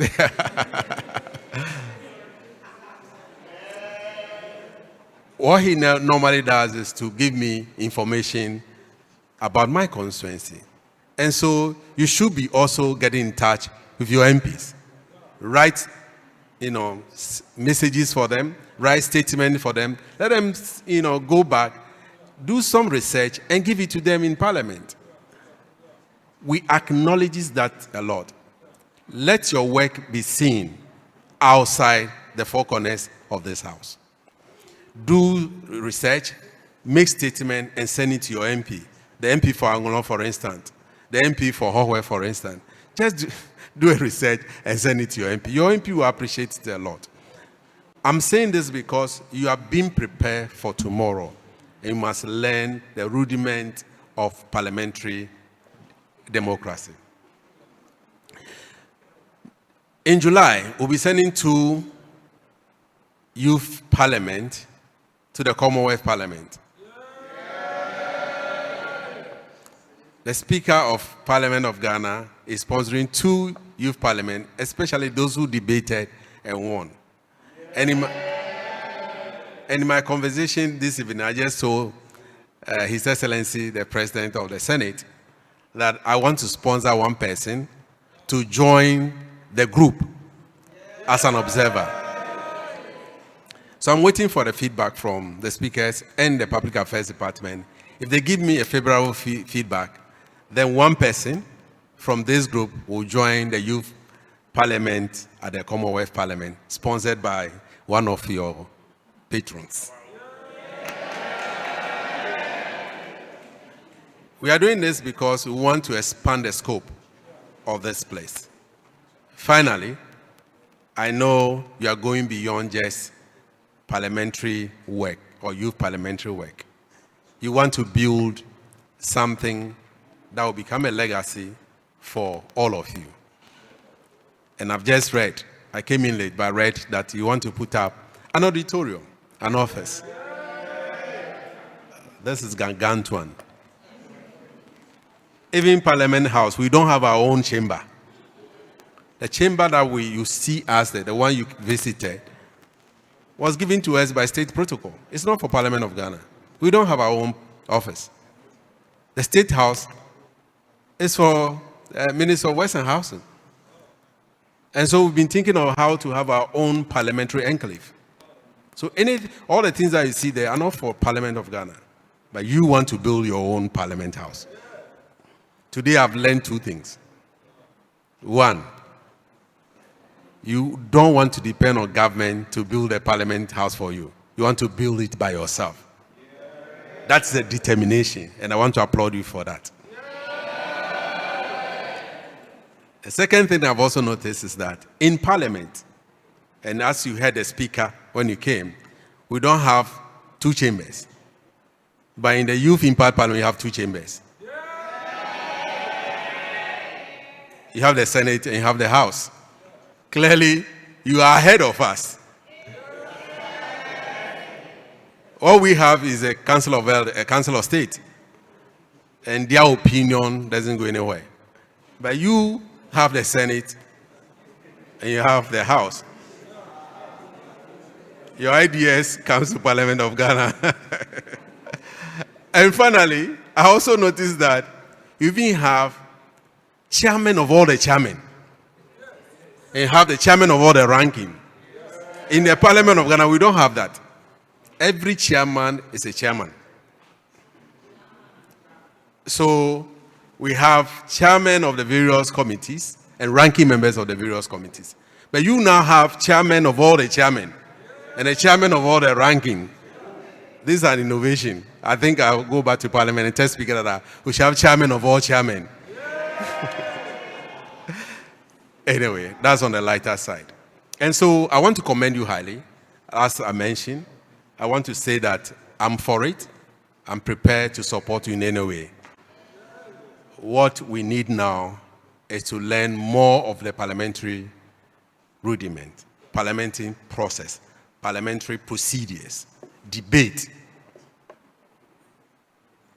My colleague said, he nearly says, debate on the floor of the House. How do we go about debate? How do we carry ourselves when we are debating? What are the processes? I haven't seen your standing orders yet. I don't know whether you have one. If you have the model youth parliament standing orders, I'd love to see everybody carrying your standing orders. You don't come to the House, even though today is a ceremonial day, you come with your standing orders and your constitution. These are the 2 things that we carry to the House. And when you are debating, you don't read your speech. You debate from your mind. Just as I'm doing. I didn't come with any speech. So I will find time and come back, and we'll have a trial debate, a trial preparation, a mock debate. And then I'll give you marks and see how we can go. On that note, I have a small token to start with the building. I know my brother Soji will be giving you more than me because he's a CEO, me and my ordinary MP. And then they will also buy the land for us. So, as for His Excellency, he has brought CFAs. CFA or dollars. CFA. And so I want to start with a small donation. We will continue to support this noble idea of having our own parliamentary precinct, which will comprise of your office and your chamber. On that note, I want to thank you, Mr. Speaker, and thank all of you for giving the audience. Thank you.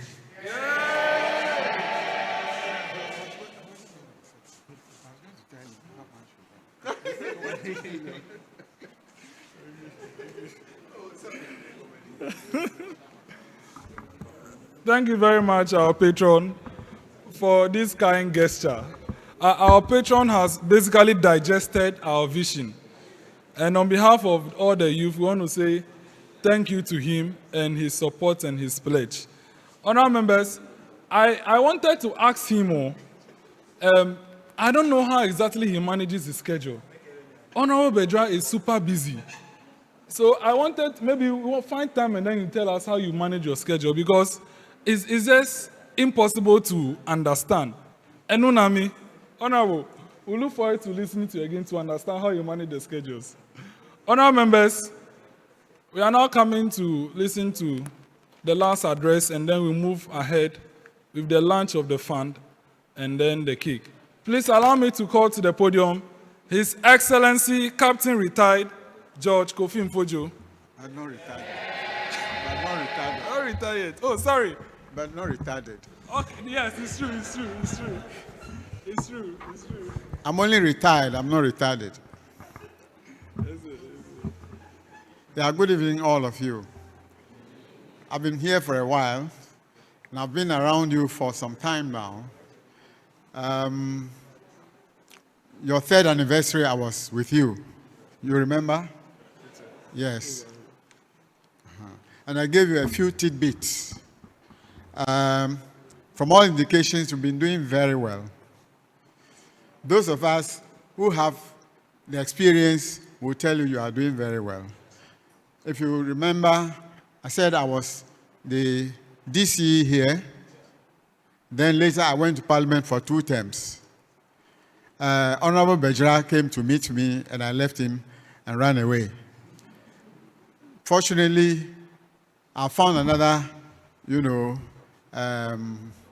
avenue. That is Togo. I'm Ghana's High Commissioner, as you've been told. That's how you do when you prepare your back very well. That is what I expect all of you to do as you start from this age. You understand me? You are all very young now. Learn. Whatever you learn will follow you, will continue to go with you. You understand? However old you are, they will look for you and say, go here. The youth will be there, they will call you and say, you go there. So start learning from now. We are prepared to assist you. I've been asked to launch an appeal for funds. I don't know whether you brought people to help you, donate towards the building. Have you done that? You see? So but we have a few guests here who are prepared to help you. I'm not going to burden them and asking them to say how much. They have already told me, indicated how much they will give. Some have even given to me. So what I want us to do now is to get a bowl, put it there, whatever we can contribute ourselves, let's show it so that their contribution will add up to it. Can we do that very quickly, please?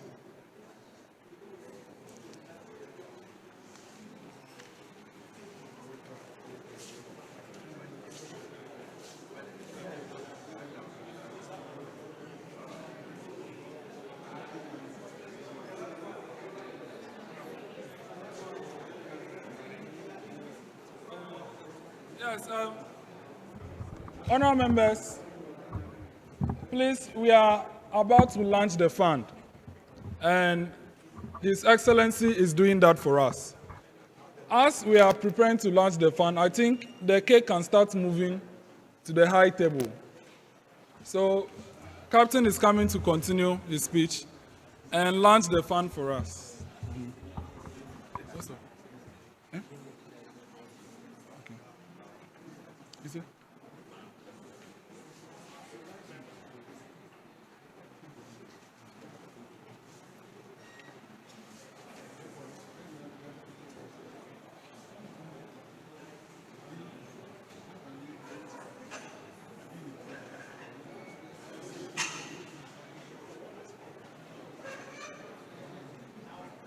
Honourable members, the question will also go to you. How are you also going to support the fund? Honourable Vixen, are you bringing poultry to support the fund? Honourable Wonder, how are you supporting the fund? Okay.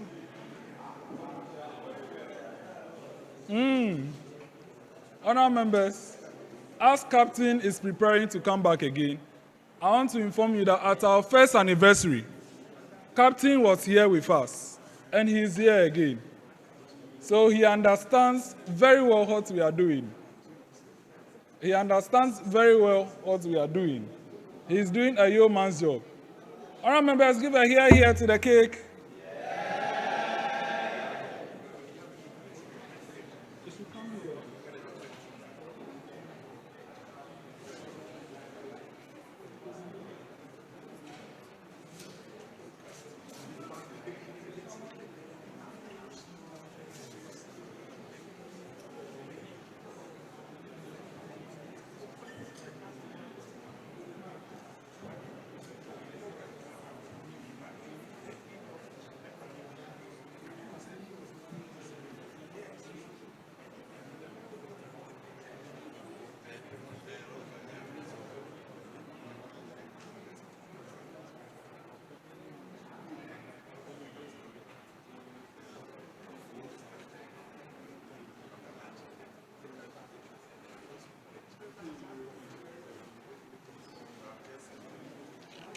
Honourable members,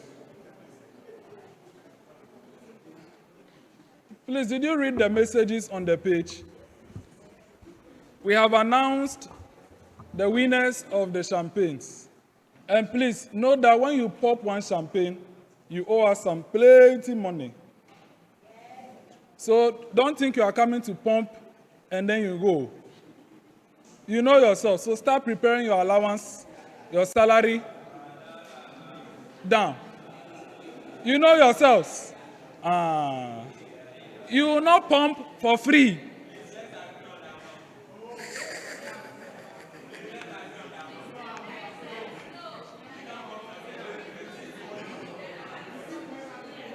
Okay, don't worry. We'll debate it later. You're already contributing. Your presence here is the contribution towards it. Yes. But you have to look for people to sponsor. Yes. His Excellency is doing a yeoman's job right now. And he's coming to the podium. Where's the bowl? Miracle? The bowl? Miracle, we don't have anything like that here.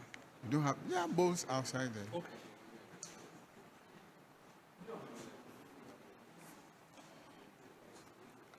I believe when you are asking people to help you, they want to see you help yourselves, not so. That's why I'm asking for a bowl, please. They are finished, so what about they will give you I have it. So let's see.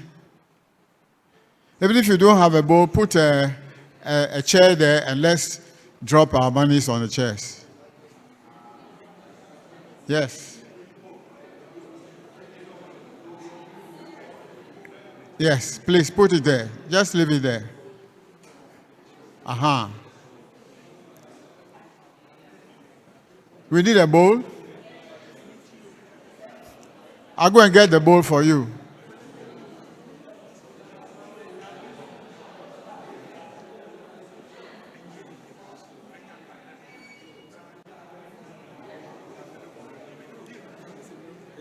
All of us should contribute. Yes. Yes. Mina Momo number in the case I'm going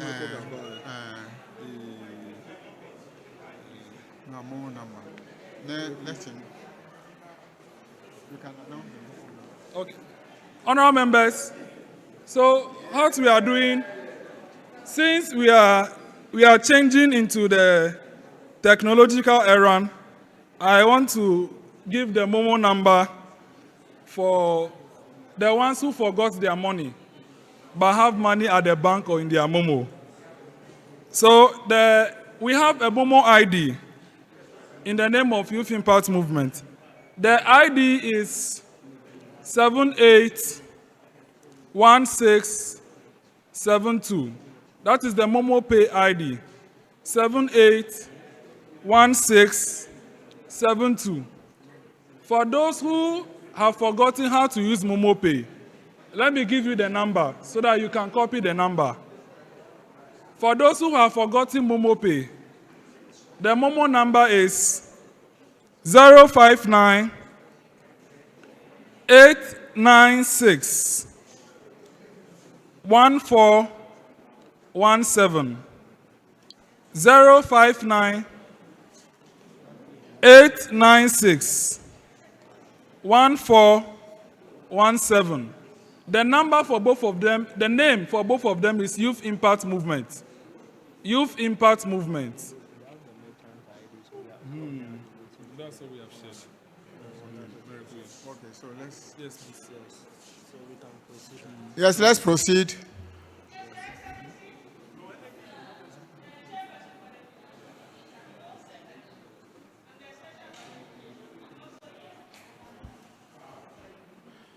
So, can we start something? Yes. Is Marshall there?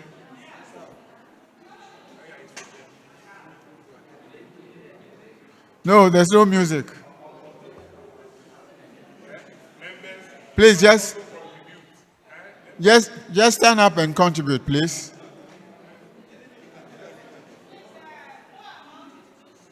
No, anything, just put something in to encourage us to give you more.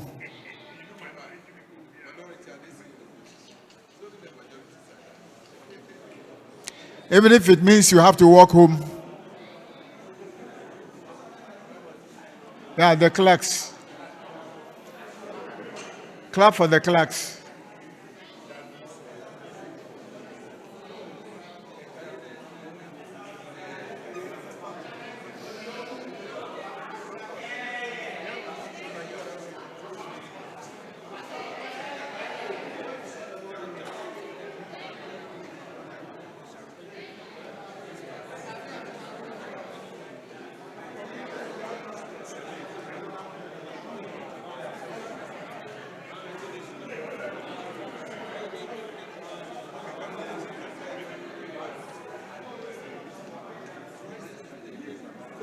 Okay. Thank you. We can do better. Oh, controversial MP, we are waiting for you. We didn't see you. Please come. Please don't mention names. I don't want anybody to get embarrassed. Okay. Controversial. Okay. Let's see how much is in the.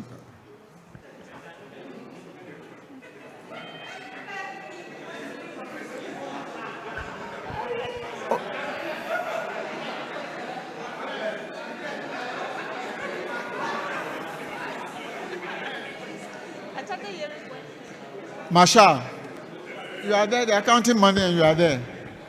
There's another, oh, okay. Help him, help him.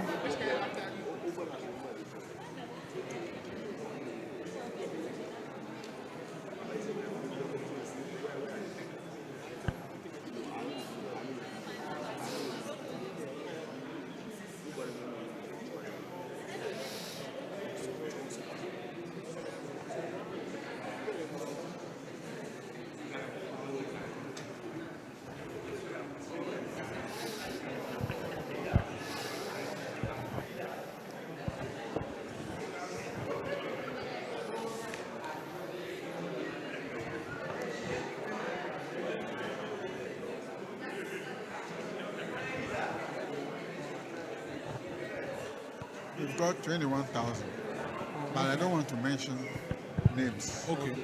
So we agree that it is the people you need to chase are me. Junior. Junior Kwame Asiemoah, the one who spoke before regional minister. Okay. Has he given it to you? Yes.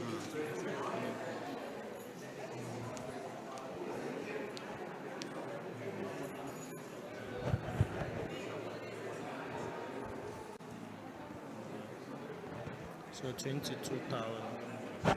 So paid. That's forgery. Yes. That's forgery. So what you do is that it's me. Mr. John Paul. Yeah, he has pledged. Then he has also pledged. Honorable Bedzrah, Honorable James Gunu has paid. Yes, he has also paid. Has he paid? Yes. So left with Mr. Honorable Mawunyo. Yeah. Sodzi-Tettey has also sent his money. And the Gavivina. 2,000, he played 2,000. Oh, okay. The doctor has sent his own. Yeah, he has sent. So who here? That's okay, over pledge. Pledge. Yes. Okay. Tonya, I'll send it to you tonight because I have Sefa now.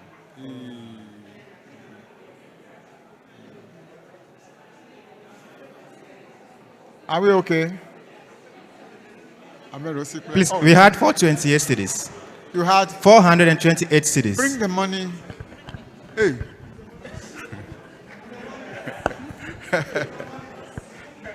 You had what? How much? That's how much? 8 cities. 488. 428. 428. If you write it and don't check it.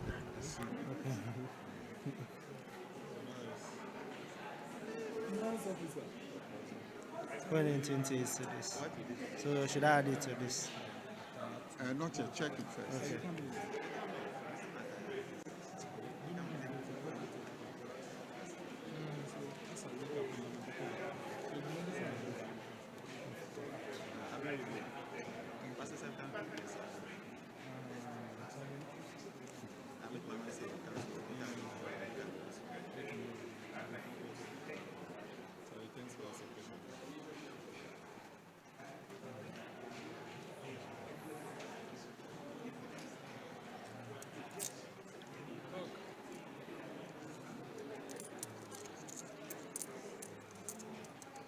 Want to agree? Yes, it's okay. But you haven't checked this yet. Then we are assuming that it is correct. Yeah, assuming that it's so you go ahead and announce. Okay. The entire. Yes, the entire thing. Okay.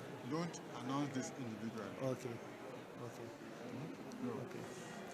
Okay, you can announce individually, but don't say this person has paid, this person has paid. Okay. Yes. Yes, announce. Okay.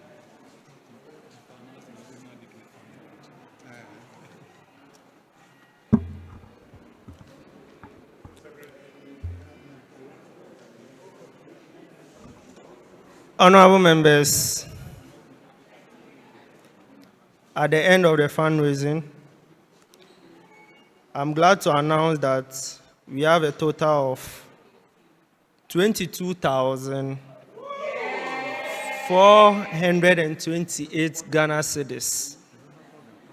22,428 Ghana cedis.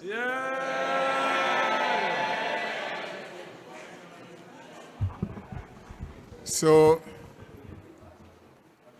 the appeal has been launched, and we are looking for money from all sources.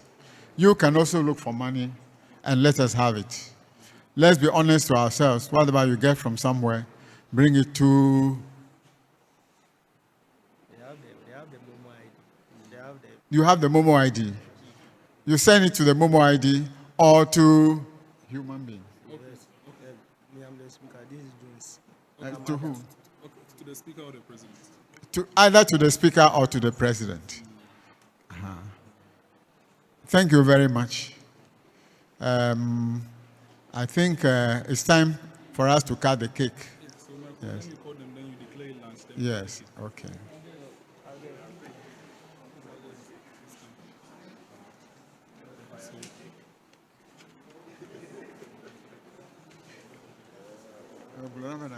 Mention amount of mention amount of the amount. Yes. You mentioned the amount. Yes, yes. Each no. Okay. Okay, Okay. that's all right. So. So who will join them? Who else will join?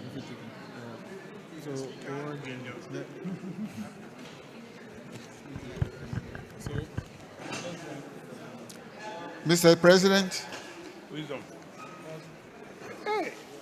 join us in cutting the cake.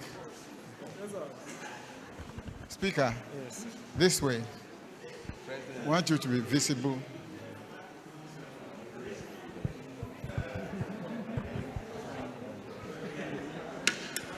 I'll give you, as the biggest fundraiser, I'll give you that. Oh, why? So, yes. So we cut this cake. In the name of the Father, the Son, and the Holy Spirit.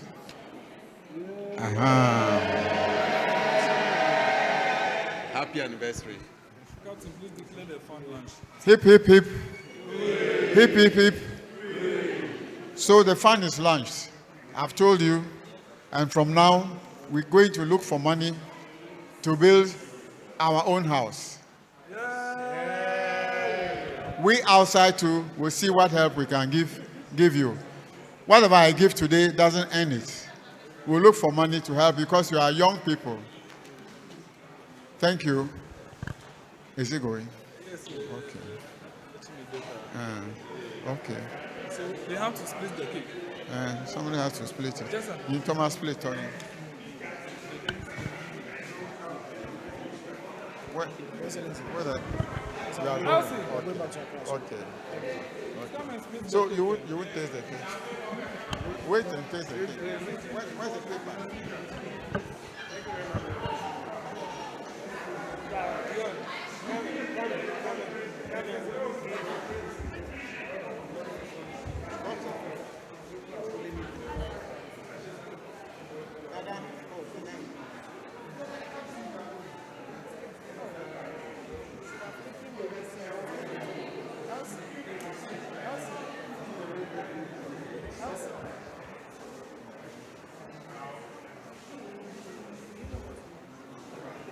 Yeah.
Please, proceedings have not ended. Proceedings have not ended. Proceedings is suspended for 5 minutes.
members, please resume your seats.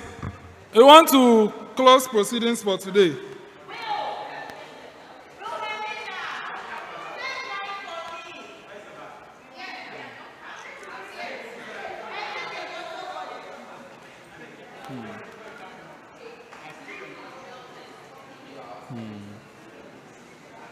Mina, honour members, resume your seat.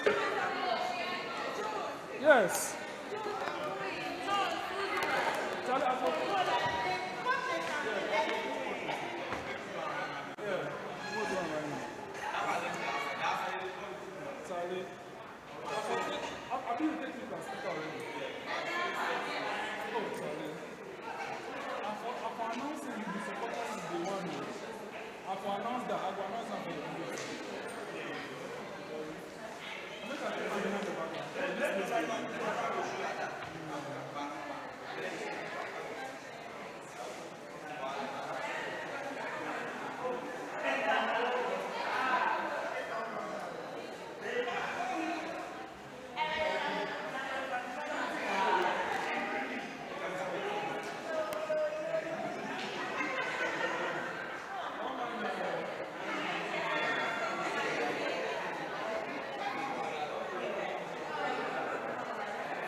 I know. May take me one picture, may take one picture. Okay.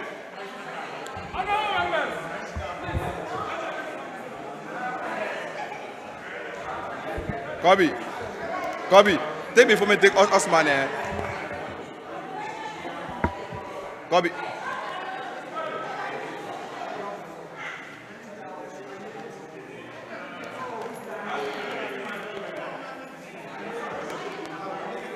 Kofi, before people come here, I can't do that. Who don't mind if me down? Who don't mind if me down? Either you get it over here, I'm sure.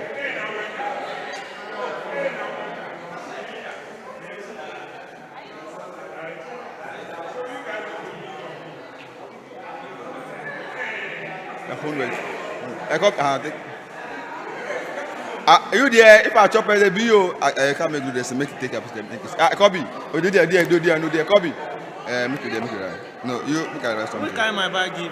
Is that? It be so. Charlie, what you say? That inform me. Inform me. Open it. How have you? What kind of my bag give? You know be No. See the place the bag give. It be Agbe. You say one buy food for you.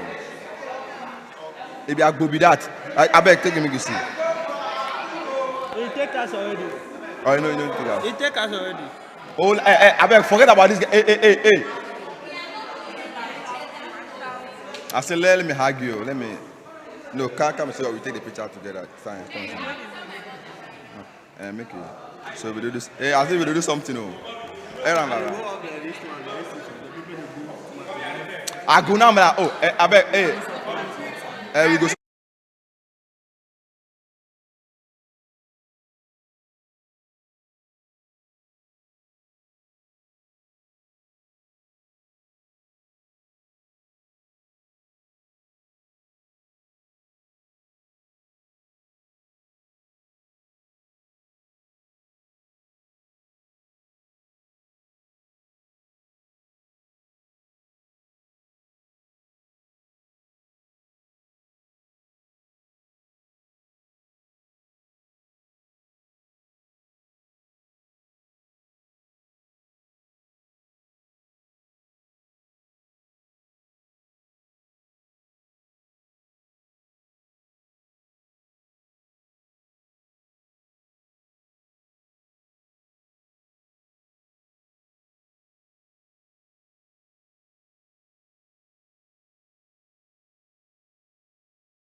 Hey, what's up?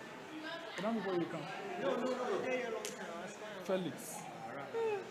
Felix, this is the one who. If I can't give presidential, that's the I can't call him, but I don't see anything. Charlie. Honorable members. Let's do the champagne. Yes. No. Yeah, because if you don't do it, then it's useless. Okay. Honour members. Where's Wanda? Oh, well, let's use the people here. Okay. Honour members, proceedings hereby resume.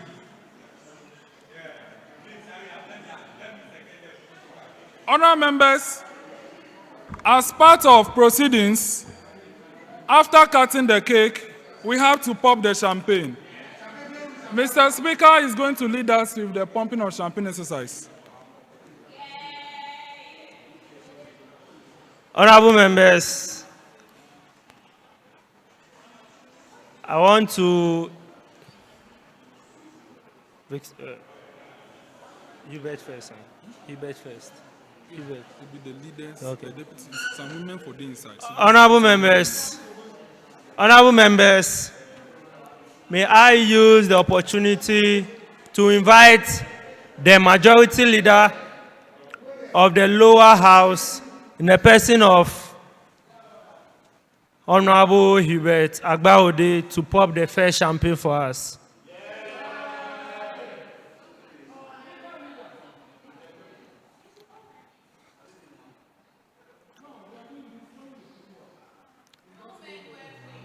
Honorable members, may I have the singular honor to invite our second deputy speaker in the person of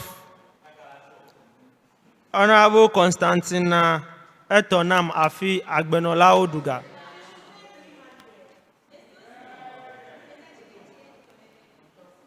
Honorable members, may I invite the minority leader, Honorable Wanda Nicodemus Jameshi.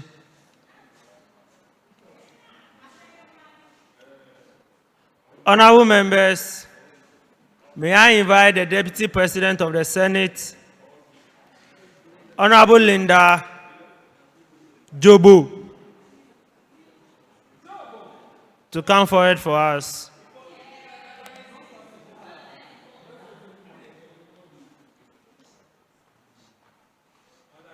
Honorable members, Jones, left arm. Honorable members, shall I invite one person from the clerk department?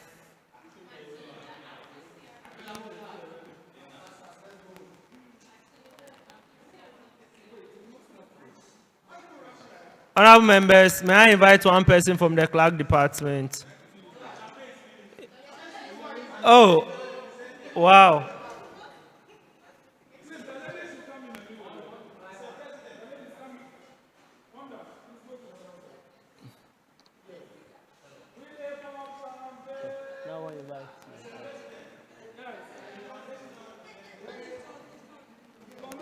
Honorable members. Honorable members.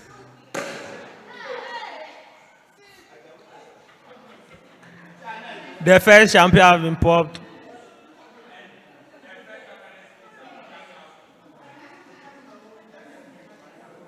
Shall we have someone pop the second one?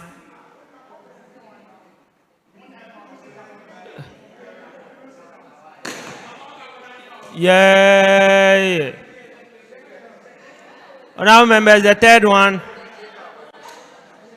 The fourth one has been popped.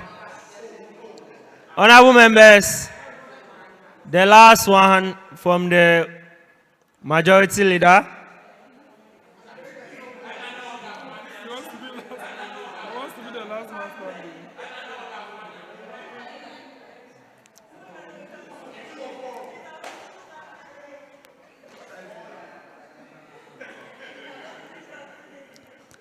Honorable leader, we are waiting for you. Yeah.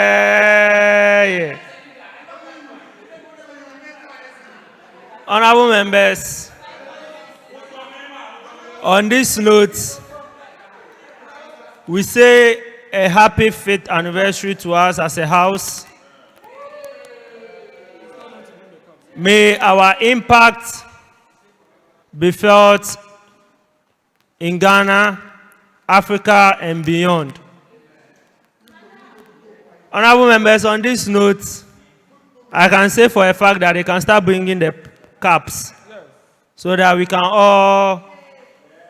I think should we announce someone to propose? No. Oh, you are proposing. You are proposing. Honorable members, as we share the champagne, let's move to item 18 on our order paper, which is closing remarks by the presiding officers. Give the closing man. I'll give the announcement. Honorable members, it is my singular honor to thank everybody that played a part in making this anniversary a success. First of all, I want to say a very big thank you to the Almighty God for making this day successful. Honorable members, profound gratitude to the High Commissioner, Togo High Commissioner, no, Ghana High Commissioner to Togo, in the person of, hold it for now. In the person of Captain Nfojoh, Honorable James Gunu, who is the original, Volta Regional Minister, Honorable Bedzrah, West MP, Honorable Divine Bosson, who is our patron, Honorable Mawunyo Agbe, who is the presiding member of whole Municipal Assembly, Mr. Calvin Gavivina Okujetu, Dr. Sodzi-Tettey, Mr. John Paul Semavo, and Mr. Junior Kwame Asiemoah. Honorable members, I want to say a very big thank you to everyone who has donated into our chamber fund. Honorable members,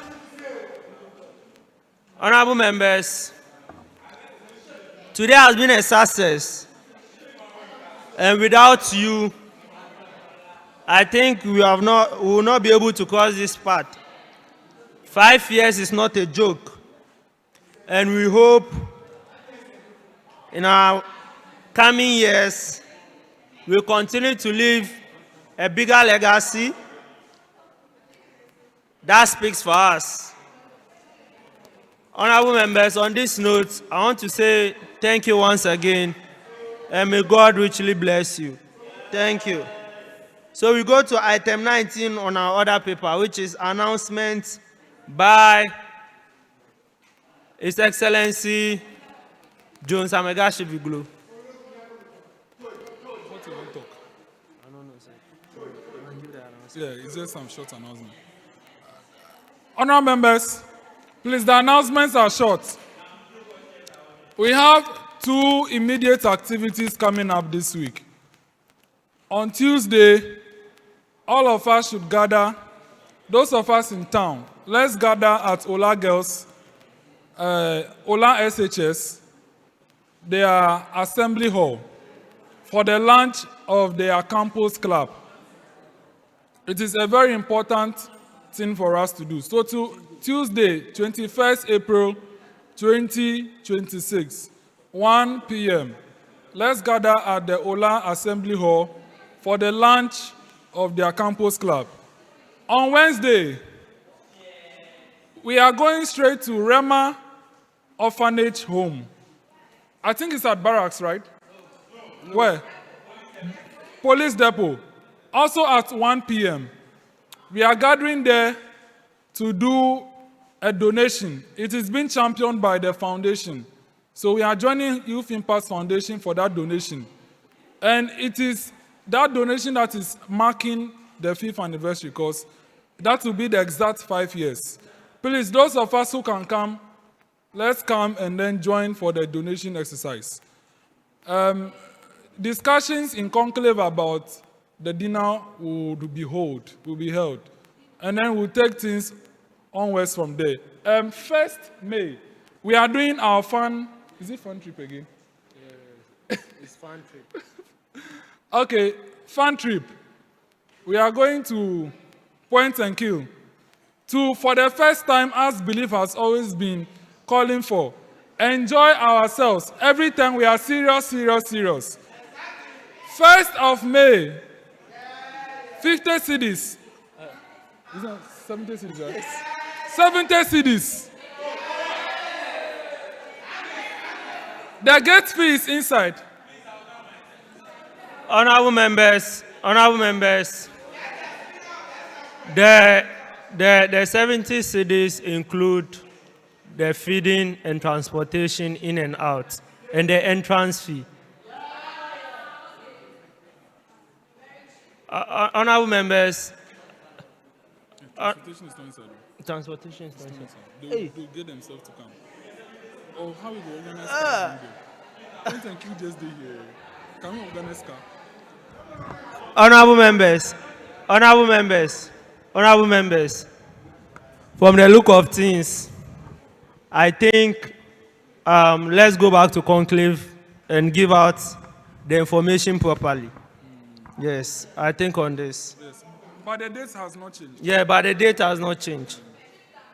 Honorable members, we thank the President for the short announcement. Let's move to item 20, which is adjournment to the 5th joint sitting of both chambers in June. Honorable members, we are adjourning to the 5th joint sitting, but you should know that we'll be having parliamentary sitting next month.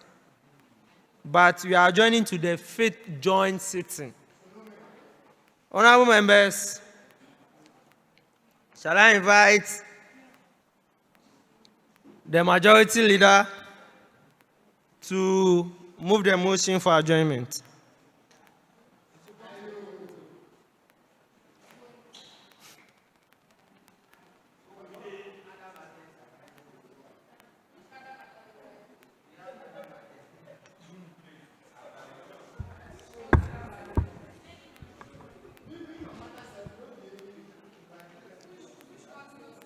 Thank you very much, Right Honorable Speaker, for giving me the opportunity to adjourn today's sitting, today's special 5th anniversary sitting. Mr. Speaker, it's been a very fruitful day, trust me, and seeing the members well attired, beautifully and handsomely dressed here, I would urge us all to actually keep up this attitude when coming for the subsequent sittings. You know, there is a saying that you are addressed the way you dress. So at least let our dressing depict who we are. So, and one observation I've made today, you know, when proceedings was going on, like we are in the chamber, so the walking helter-skelter, like left, right, is actually not going on. So I encourage the whip to actually whip both caucuses in line when it comes to some of these things. You know, when one of the honorable members was speaking, you say we have to learn some of this parliamentary rudiment, and let's learn it very well. So we are still learning. 5 years. Imagine you've given birth 5 years ago. The stress alone you will take to let's look at YIP as a child we've given birth to. So it's a great day, and for the next sitting, let's always avail ourselves. Sustainability is something that we all have to take keen interest in, because when we don't avail ourselves, the chamber will definitely be empty. Trust me, if we all want to do this, let's do it and do it well. On this note, I thank you very much, both caucuses, both minority and then majority caucus, for today's sitting. And without any further discussion, deliberation, I humbly move for the adjournment of this sitting for the lower chamber to our next sitting in May, and for the joint sitting, which will happen in June. Thank you very much, presiding officers.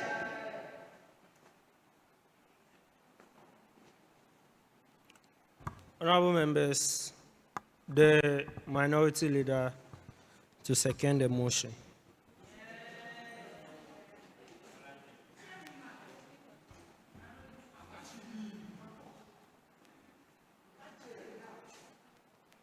Thank you, the presiding officers, honorable members of both chambers and both caucuses here present, for the opportunity to second the motion moved by the majority leader.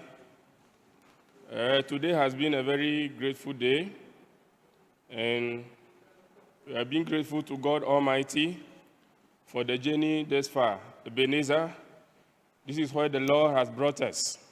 5 years on. It's not a joke. And may I take this opportunity to thank each and every member here, those that are not here too, that indeed we planted a seed earlier, I said that, and today we are seeing a forest of young and vibrant youths who have the mindset to make sure that in the near future, we have better Ghana, better Africa, and the world at large. We thank our invited guests for the impact that they made in our life, our patrons, our partners, our sponsors, and all those who have put their energies in place for the successful organization of the 5th anniversary of Youth Impact Parliament. May the Almighty God richly bless you all. As a house, it is our prayer that we continue the effort in training ourselves in parliamentary businesses, public speaking, and social norms. Yes, that is our core mandate, so that at the end of the day, we see a Ghana, an Africa, or a world where the young leaders thrive. So on this note, I thank you all, and I have the opportunity again to second the motion for adjournment to the May parliamentary sitting and to June joint sitting. I thank you.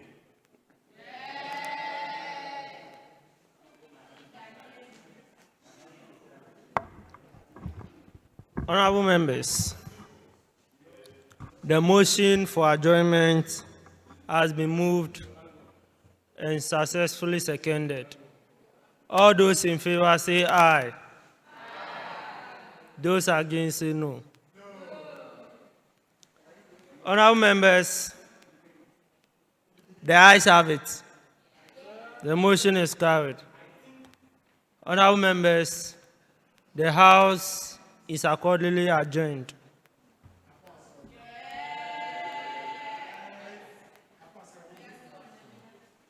Class.